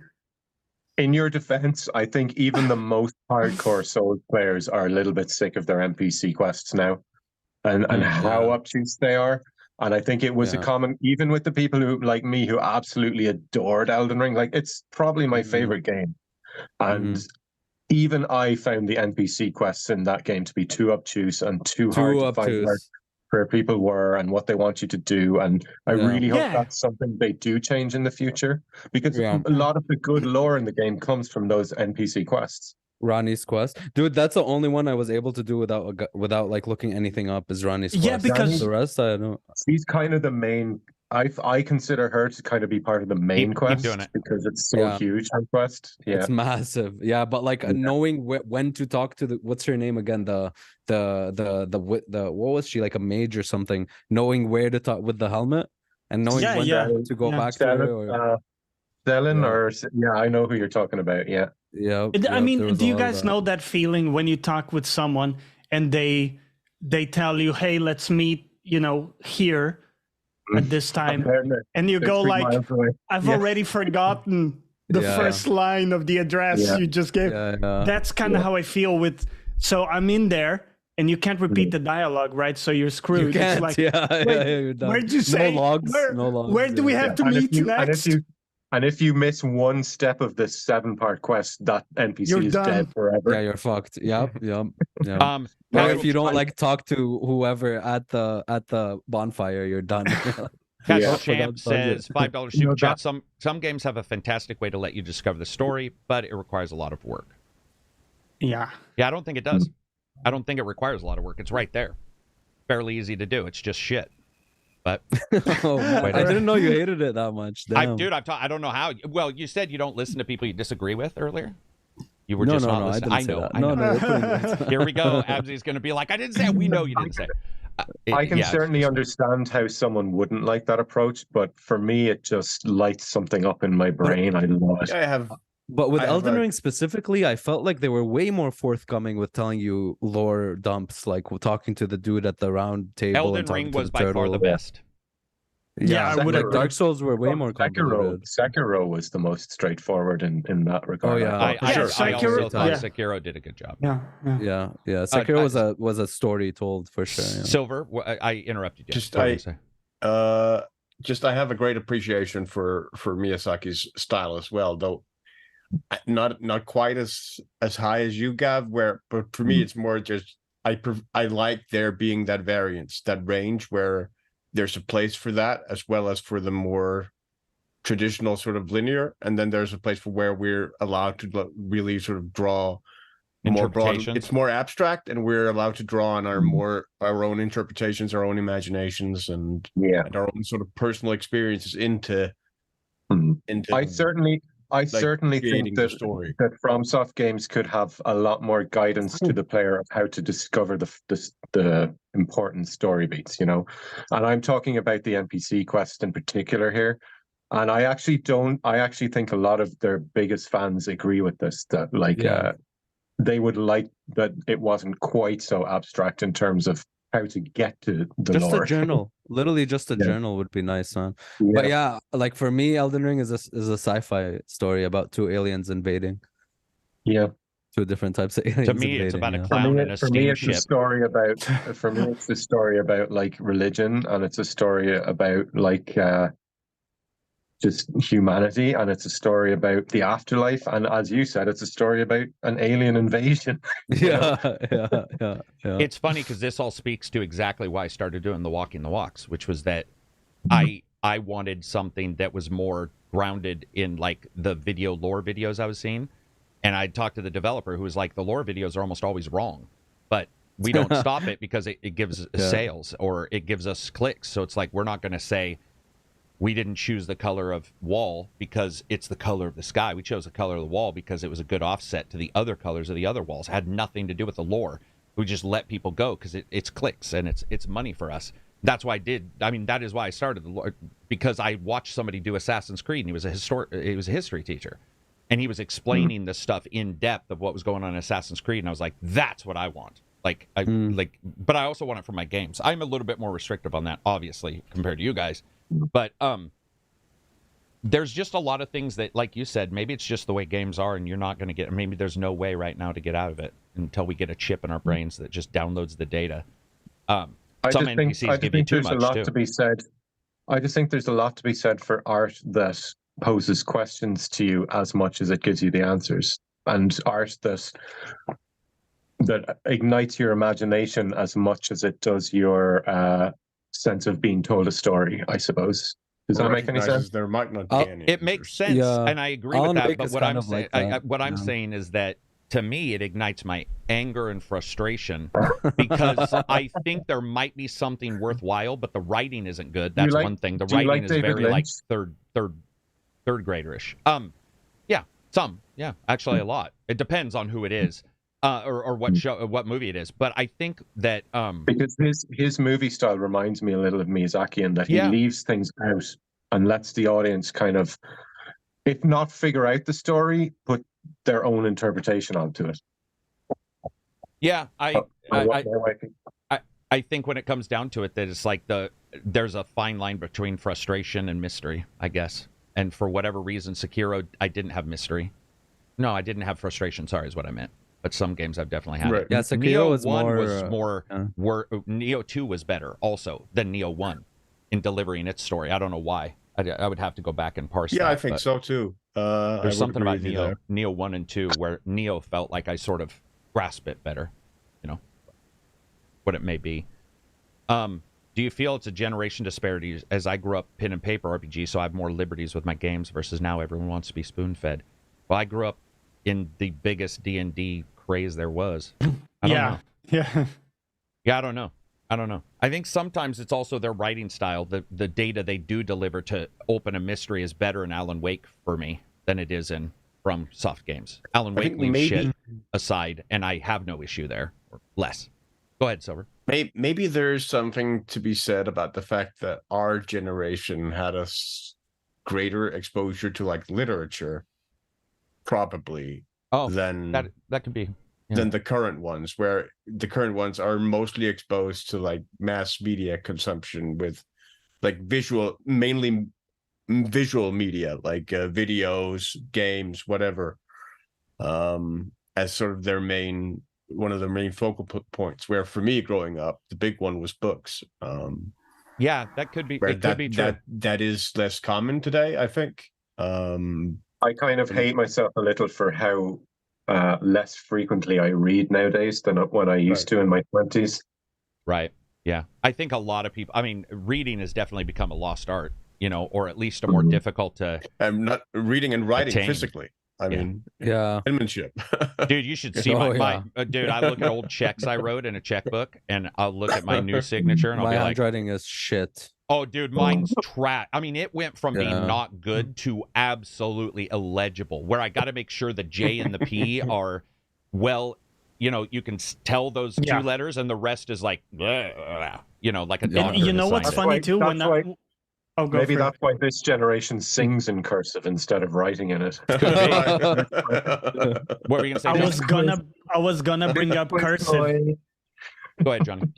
Yeah, it's funny you mentioned it. I was gonna bring up cursive. When I was a kid, I was taught to write in cursive. Me too. And now it's a lost art, right? If you find a person who knows cursive outside of a doctor, maybe.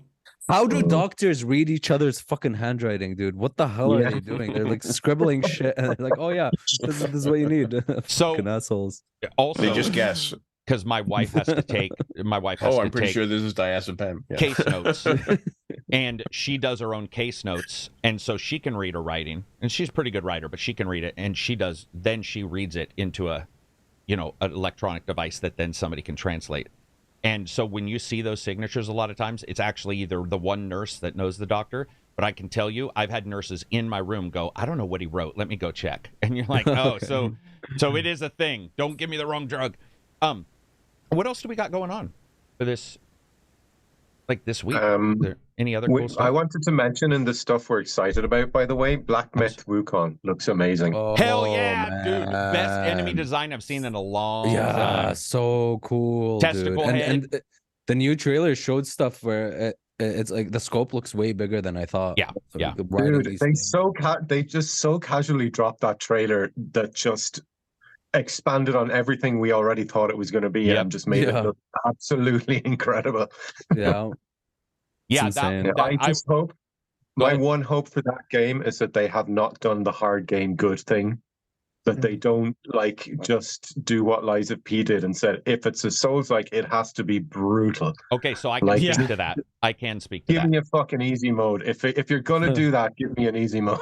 I do know at least one person working on it, and what they said about the footage is pretty much how the game plays. And if that's true, it's going to be not hard at all, as in not near as Dark Souls. Because if you watch the dodging they do, there's a good, nice animation of what's happening and the character and the guy moving, and there's a nice space. It's not like the parry and fucking And for me, Lies of but P. again, for me, it's not even about like. For me, I like Dark Souls being hard. I don't think that game needs an easy mode personally.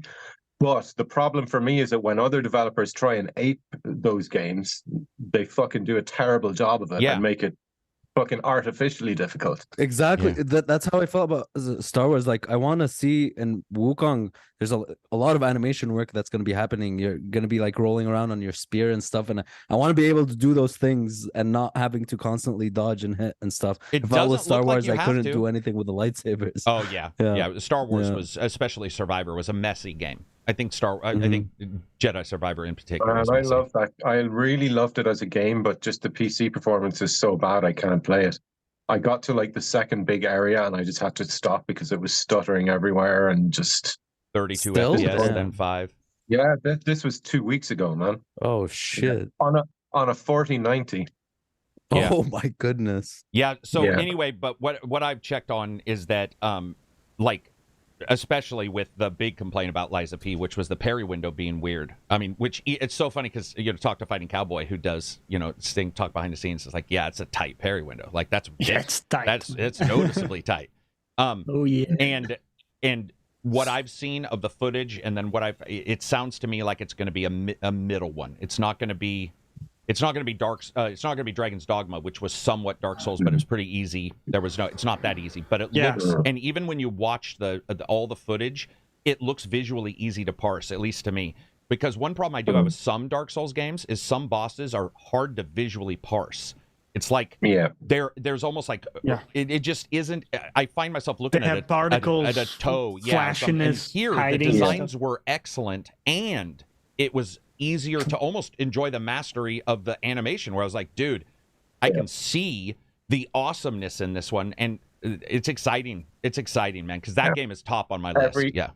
Every Elden Ring player hates the ulcerated tree spirit. Yeah, right, right. Yeah, there's always a couple in all these games. Go ahead. And then another thing you brought up is that, we saw a lot of variety of attacks, but we also saw some pretty simple, effective patterns in the footage, in the sense that you don't need to be this like high actions per minute player. Right. That's what it looked like. Necessarily, right? I think it did look like you could basically have a good, simple like plan of execution, and it also works. Do you guys feel the same as me in that, like, I'm not a fan of this new thing in these type of games of the attacks with the long wind up and the sudden hit? I really don't like that. And in Lies of P, there's so much of it. Like they'll wind up for ages and then just really quickly hit, and I just don't like that. It doesn't feel good to say. Yeah, that's why the Blood King Mog was like my favorite boss out of the whole game, because it had such a like everything was rhythmic, everything like felt good, and he didn't have like bullshit like that. Yeah, and he's bastard hard as well, but not in a way that's but fun. You don't get frustrated, right? You go back and try. For me, my favorite boss ever is the Dancer of the Boreal Valley from Dark Souls 3. Yeah, of course. Right. Of course. It literally is it's a musical boss, both literally and figuratively.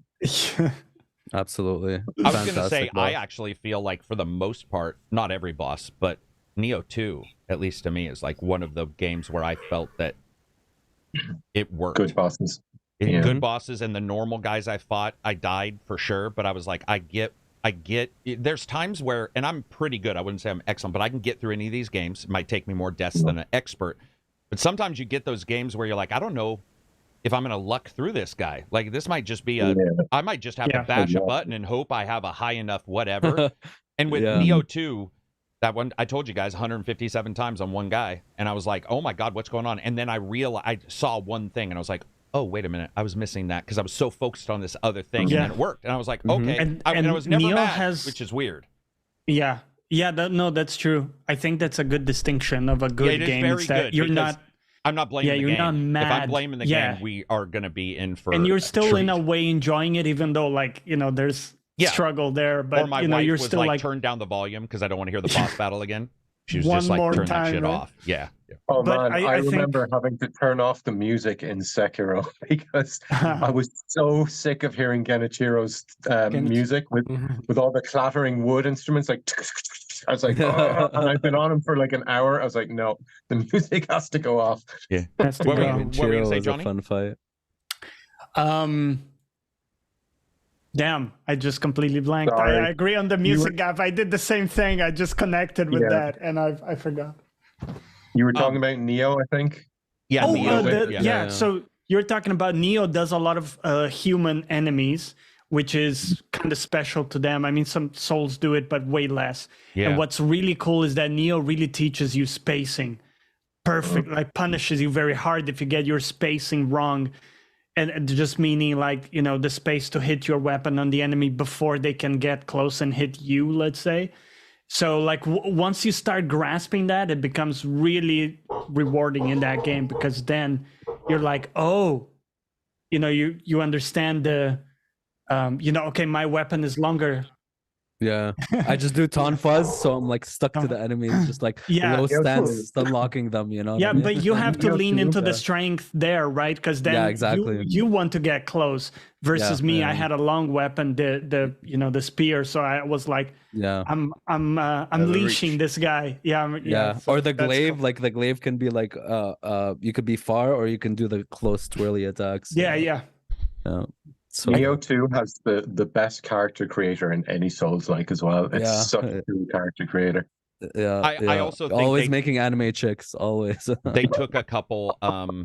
They took a couple weapons that you don't see in a lot of games. Chain weapons are difficult to do collision detection, so a lot of people will skip it. And the Kirasagama in that is like, it's not perfect, but it's like when it overall it feels good. And I was like, dude, I love a weird weapon. Like it's my favorite. And with thing. the stances, right? It almost felt like 3-in-1, especially. Because you could do like those large AOEs, and then you could do like little. It reminded me a lot of the threaded king in Bloodborne. The what in Bloodborne? The weapon variety. Hang on, I want to ask Silver say that again. What's the threaded king in Bloodborne? It's the king you have as a whip, basically. Oh, I'm sorry. Okay, I thought you meant a bad guy. I got you. Okay. Yeah, go ahead. The weapon system and the variety and stuff is, for me, actually one of the things I do find a flaw in FromSoft games, in that there's never enough materials to upgrade the weapons you want. So they give you hundreds of weapons to try, but the one you've been using all along is always going to outdo all of the other ones because you've upgraded it, and there's never enough materials to get the other ones. Yeah. They should really do a deconstruct. I think it'd be much better if you increased your skill level with swords, or increase your skill level with axes, and that's how they did it. Yeah. Instead of having you have to upgrade the weapon itself, or just made the reagents more readily available or farmable. Or or like a Remnant 2 does that. Like Remnant 2, when you're upgrading weapons, all the material that you use to upgrade is you can just deconstruct and get everything back, except like you lose out half of the money spent, which I think is a really fantastic system. Which game is this? Remnant 2. Like, so, you can upgrade and de-upgrade everything you want, like change around. I think that's one thing I was going to bring up. Remnant 2 definitely is the one success here, but the reason why we've seen a couple Dark Souls try to do it with guns is range just doesn't work for guns as well, and that's a big like Dark Souls thing, because we've seen other games that are Dark Souls guns. Johnny reviewed one, I think, or at least played one 2 or 3 years ago, and I don't even remember what this game was, but it was sort of sold as Dark Souls with guns, and I was like, dude, how are you going to do that right? But I think Remnant sort of still has some difficulty, but I don't really think of that as a Dark Souls one. Like, because even Bloodborne just used them as the parry mechanic. Right. Yeah. So I was trying. I mean, yeah, exactly. Right. I mean, you could use guns pretty extensively in Neo 2. In Neo 2, but you couldn't in Remnant. I mean, or sorry, in Remnant, it's not a dark. I don't feel like Remnant's a Dark Souls game. I don't know. Maybe that's just me, because it was brought up at some point when I was listening to my dog. I mean, it's got some elements, obviously, like the bonfire stuff, but the way it plays doesn't. Let's finish this last bit of this discussion up about bonfires. So can we all agree that bonfires are legitimately the worst design decision then? And they're terrible and should be removed from all games. The thing is, it needs they need the level design to account for it. Like they need a purpose to be there, and I feel like some games just put them in there because they're bonfires. Yeah. By the way, I don't think they're the worst. I was teasing, but they are. They are. Dark Souls 1 had the best implementation of bonfires. Yes. Yeah. And it was like an open world, but not really. And, and Bloodborne to an extent, I feel, but Dark Souls 1 more than any other game. I agree. Who doesn't remember your first time arriving back at the Firelink Shrine from the cathedral? You know, and that's beautiful. When you in your head you see the connection. But to me, I still to this day, and I love those games, but the feeling that I just cleared an entire area for an hour and now everybody's back alive, and I get it. I mean, like Abzi's saying, this is taken into account into the design. But to me, it breaks my feeling of progression. And I know that there are other meta progression things going on. But to me, like, there's something really satisfying about clearing an area and knowing that I've claimed that safety, that's now, I've conquered that space in a way by fighting it out. And I agree with you. That's never a thing, you know. I agree with you, and there are certain games where I want that in. But for me in Souls, the beauty of that is if you die at the end just before the bonfire, and you're like, you can just run back past everyone, get to that bonfire, and then go back and clear it out, which is much easier coming from the other direction. And that's my philosophy. Sorry. No, my philosophy was with that is like the first time I clear every enemy, and then the second, third time I just sprint through and just kill the enemies in my way. And then if you're a few souls from leveling up, you just sit at the bonfire and move backwards, kill the last few guys again, and then level up. And I think because of the way the game is designed, in that you have to get your XP back if you die, I think it is important that the enemies respawn, because then you have the challenge of getting your XP back, but also you've the option to grind a little bit if you need to. You know? That's what I was going to say. Surge 2 shows also that you can fuck this up with design. Surge 2, I like shortcuts in most of the Dark Souls games, but I felt when I was playing Surge 2 in particular, even more than one, was I would unlock a place in Surge 2 and it would lead back to the earlier area, which is how the shortcuts usually go. But I think Johnny and I talked about this. It was so maze-like and almost artificial. So complex, dude. Right? That it was like somebody said, we need shortcuts back because that's what this is about. While I thought Surge 2's combat and crafting was awesome. Tearing somebody's arm off and carrying it back home was hilarious. I was just like, this is great. But when I would unlock a door, for whatever reason, it didn't give me the dopamine like moment of now I can go back. It was like when I went back, it'd be under a slat and I'd be like, bitch, I can see the slat. I could see the slat like 2 hours ago. Why couldn't I go through this way? Now I can't. And it really grated on me because, like you said, people crib. And if they crib and they add their own and they understand, the big problem is they don't understand why it's there. They understand it's there and it needs to be there to a Dark Souls player. And they don't understand why and how to put it together. And some companies do great. I still think Surge 1 and 2 have a lot of positives. I really like them. But that is one place where I think, just like Star Wars, whatever pot they were smoking when they decided to switch Star Wars or the Dark Souls game they were working on into Star Wars, and they were like, let's put a bonfire in Star Wars, was ridiculous. Like, And those shortcuts, dude. And the shortcuts, that in particular, that just felt like they God, did I really not didn't know want that in why. that game. But the other stuff was good, and like he's a great actor. That guy in it, Manahan, Cameron, dude, he's awesome. Like, Little so Harrison the acting Ford. and the stories. By the way, I think the one nice thing about Star Wars, the Dark Souls of Star Wars, both of those told a pretty digestible story. You're like, despite the open world parts or despite the Dark Souls parts, they did the cutscenes really good. They nailed all that. I think they did a really good job. Best Darth Vader moment for sure. It was better than Andor. And Jedi. Oh, I haven't seen Andor, but in Jedi I think it's Andor Fallen that Order. everybody likes. No, Andor. There's not. It's not Andor. What's the one at the end? I was so annoyed that a game. There is in the movie. No, there's a TV show. One of the shows Darth Vader show up and kill all the guys. The one with Ewan McGregor. He is in Obi-Wan Kenobi. Yeah. Obi-Wan Kenobi. Oh, what were you saying, Gav? You were saying something right then? I was so annoyed about that Darth Vader thing because a game journalist on Twitter put out in a tweet like, "Oh, it was so good to see Darth Vader in this game," and I know I'm doing the exact same thing to someone out there right now. I'm sorry, but it was just when I got to it in the game, it was more like, "Oh yeah, there's that bit," rather than "Whoa." And I'm not even a huge Star Wars fan, but I still would have liked to have been surprised by that. I'm not a huge. Yeah. Oh, what was the game, guys, that I was bitching about? Where I woke up and I'd reviewed the game and I woke up and I was pissed because like GameSpot and everybody had said, "Here's the way." Oh, Alan Wake, the worst series of everyone. Dude. Fuck all those guys. Those spoilers everyone spoiled the biggest non-spoiler. Yeah. But it was like spoiling. We were talking about mystery. Mm-hmm. I remember waking up that morning all excited. I was like, hey, this is, I did have issues with Alan Wake 2, many more than a lot of people. I really thought there were some problems. Not those problems, though. So to wake up the next morning and see people just like explaining everything in their titles of all the articles. And I go to Feedly, which is what I use to aggregate. And it's just, I felt that, I know I didn't hear them bitch because I think Remedy is smartly uses the love of journalists as well. They're like, we're the scrappy, which is fine because they've had rough times. I have no issue with that. But I wish he had said something on Twitter. I would have really liked for Sam Wake, right? Yeah.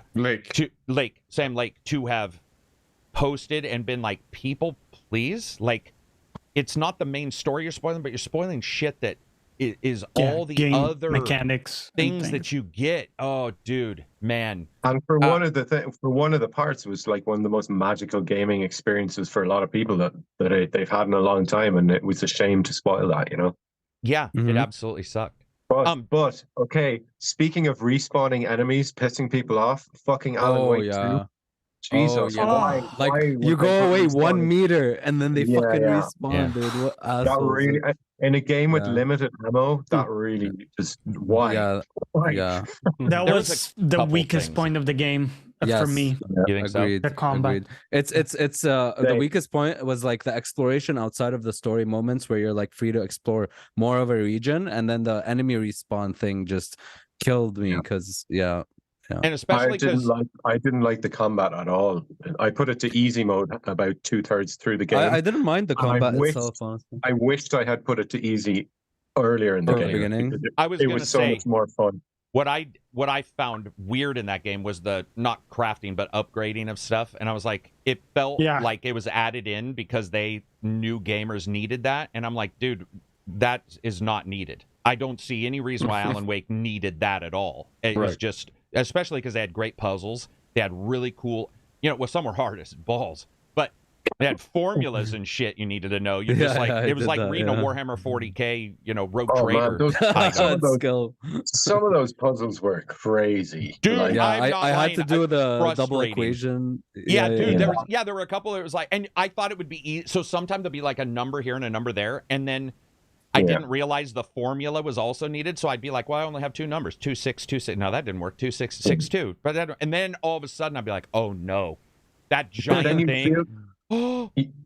You'd feel really stupid then because most of the puzzles in the game are very rudimentary and easy to figure out. I'm talking about the hard ones. Yeah, there's one then you'll come across that's like I remember sitting there for like 20 minutes and I had to Google it. And when I saw the answer on Google, it's like, I would not have got this if I'd sat here for 3 hours. Yeah, you could have got the world's smartest people in a room with me for 200 years, and I would have never come up with some of those answers. I was just like, what the shit, man? Yeah. I still have the paper. Yeah, you still have the paper. He still has his paper notes. As we wrap this up, first of all, I want to say thanks to Gav and like congrats on the sheer success, man. I mean, and it'll continue. You can tell I've been watching, and you're doing well. Like it's fucking awesome to see. Excuse me, but it's awesome to see because I know you've had success in the past, but the big one is like there's something, like you said, and I know what you mean, but I sort of heard you say, the Valhalla one's a little like a day job. I know where you're coming from. You get, a big video that's like, oh, this is sort of nice. The podcasts are that way. They make a little money on the side. I can worry a little less and then get back to where maybe when you were younger, when you weren't just doing it for a living and you had money coming in from somewhere else. So yeah, that song paid my mortgage for me. So that's exactly nice, right. Jesus, I've never had anything that good. Anyway, but yeah and that's what I want to say. I'm not on a record label, so well, yeah. So I see these artists. I saw Danny Filth complaining that he had like 60 million plays and he only made like a couple of £100. I was like, you got to talk to your fucking record label, dude. Yeah, that's not what it's like for us independent guys. But I mean, I just want to say, I do talk to people about the realities of YouTube, and it's very difficult. It is very difficult, and it can mean that you could go forever. But one of the nice things that I saw is like you had a lot of people who liked your stuff. They liked it a lot. There's been a couple other websites that do or like YouTubes that do it. But it's cool to see something like that catch on because I know you said it was easy and you were taking a shower and you just thought of it. But I can't stress it enough. It may not happen for everybody. And that doesn't mean your channel's not worth anything. It just means you didn't get into it just didn't and also work. Bear in mind, it happened when I was 41. Exactly. Well, that's what I'm getting to. Is that I had been doing music for like 2 decades before that happened. Yeah, and the viral part, everybody tries to make their channel viral, or they're worried. And even I've done it where I'm like, this video didn't do very well, and then I'm like, well, you know what? I mean, when I go and look at Post Malone. I almost call him Carl Malone. When I look at Post Malone, he'll have a song that just doesn't do it, and then one of his biggest hits, he even said he thought no one would like. He's like, this is going to no one, it's not even my thing. And he's like, oh my God, this exploded. And so that's what I just want to push out to anybody who's starting a channel. It may not happen, but it's best to just keep crunching away because as long as you love it, there is a chance because if you put this stuff out there, because people stop putting stuff out, they get so burned out and also, that they don't do it. And also, you're spending that time to build up, particularly in music now, maybe not so much in YouTube, given the more transient nature of like gaming videos and stuff. But with music, you're building up that back catalog so that when you finally do have your hit, the audience has a whole other world of stuff to discover from you. Yep. And I just want to make sure that's clear because I know I've heard people be like, well, if KARAK doesn't do this and doesn't do that, how is anybody going to make it? I get that, but I just think that people pushing for a viral thing, everybody's pushing for the viral thing, and sometimes it's the non-viral thing that becomes viral because everybody's tired of the viral thing. They're tired of a YouTube short or whatever, and so they see a long video and they're like, wow, I sort of like this. They see a music video for a game. By the way, I just got to point this out to everybody. I know that Assassin's Creed Valhalla did insanely well sales, beyond belief, but it wasn't critically reviewed as high as some of the others. And there was bloat, there was all this. If he had chosen to not do the song because of those other things, he wouldn't have his mortgage paid. Sometimes it's best just let the creator create. That song didn't even blow up because of the game. It blew up because of the Viking culture, people who discovered it on social media.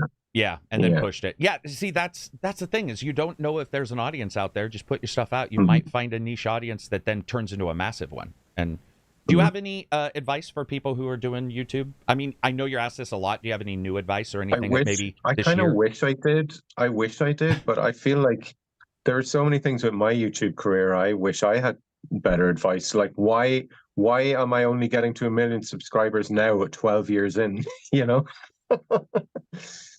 considering the views that the songs do, and considering how quickly other musicians tend, like most of my peers in my range, I suppose, views wise, would have like 3-4 million subscribers at this point, and I've no idea why my growth has been so much slower than theirs in terms of subscribers, when in terms of views it's the same, if not higher sometimes. So I don't know, man. It's the fucking Wild West out there, and with gaming content it's even more crazy. Like there's even less stability.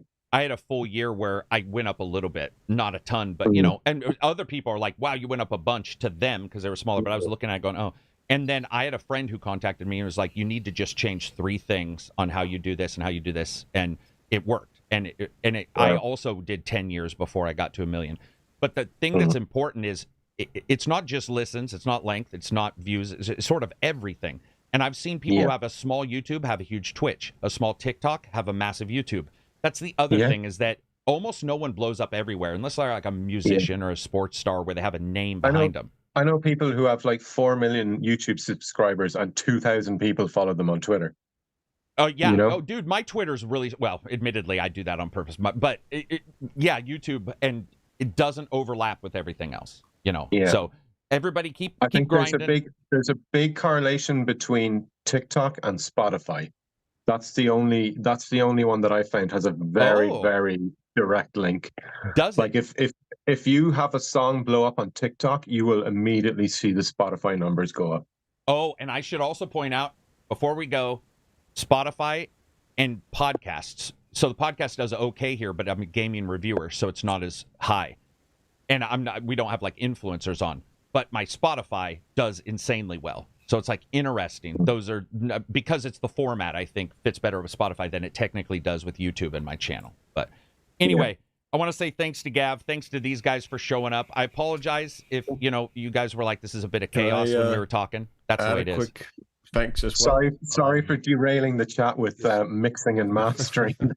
Oh, dude, they're well accustomed to us talking about sex bots, so mastering is completely acceptable. Go ahead. Just I wanted to take the chance while I can, and in the spirit of the season, to really say thank you to you guys, because this has been like a pretty rough year for me health-wise, where every day's kind of been a dozen little battles to either regain or retain small parts of myself that I'm kind of losing. So having this podcast every Friday to just come on and talk about stuff, talk about games or whatever, and share it with you guys has been a continuous joy. It's been 8 years now, KARAK, which is really bizarre, but really genuinely thank you for hosting me and my occasional rants. It means a lot. I am profoundly grateful for every single one of you, for all the relationships that we've nurtured here and the community. Really happy holidays, and please take care of yourselves. Be safe. Hug your loved ones. All love and peace and likewise, my man. Absy's getting a single tear. I can no. And I'm not even getting a little red because I just don't feel emotions. No, I appreciate it. It's been awesome. And dude, I don't even like my real friends this long. So, we don't even know each other in real life. I bet you if we knew each other in real life, you'd be like, I ain't hanging out with this jackass. No, I'm just joking. No, it's been phenomenal, man. And that's one of the cool things. That's why I'm doing it. It's been such a pleasure to watch your channel grow over the years, and the way you've sort of cultivated it, and the community, and the way you've interacted with people. Well, it's because of you guys. I bet you $1 million it wouldn't be nearly as big if we didn't do like the bi-weekly pod or the twice a week podcast has helped. It's like, I mean, some people probably, I'm sure subscribe for Johnny. So, or Absy, or you, and don't subscribe for probably me. a very small amount, but it doesn't matter. I'll take that. It doesn't matter because they're watching my videos. I'm just joking. Anyway, I appreciate it. Thank you everybody for watching. Check out the Patreon. Go to Gav's Miracle of Sound. Go to his YouTube. Make sure you hit subscribe all, please, because it is not a joke. If you hit subscribe, get me up to 1 million. Get him up to 1 million. Get him up to 1 million. But Gav, anytime you want to come on, man. Oh, go ahead. Yeah, can I just say thanks to you guys as well, because it's always a pleasure talking with you four. And I don't do a lot of podcasts and stuff nowadays anymore, but I always am happy to come on this one and chat with you guys. Always great to have you. Trust me, I know Likewise. that, and I respect it, because we've talked about it before, and I'm like, okay, I'm so happy that somebody feels that way, because like that is the way I feel. So when somebody like yourself is like, I don't do a lot, but I'll come on yours, I'm like, that's something, man. Gav will come on my podcast. That's awesome. Yeah, I appreciate it, man. Pure delight having you on, and being able to tell you just how bad FromSoft's lore is really exciting. Oh man, it's so good. I'm so offended now. I'm gonna go cancel you. I'm gonna go cancel you on Twitter, man. Yeah. Oh shit. Anyway. Oh no. Peace out, everybody. Except last super chat before we go, I want to say thanks to Mike Suve, $20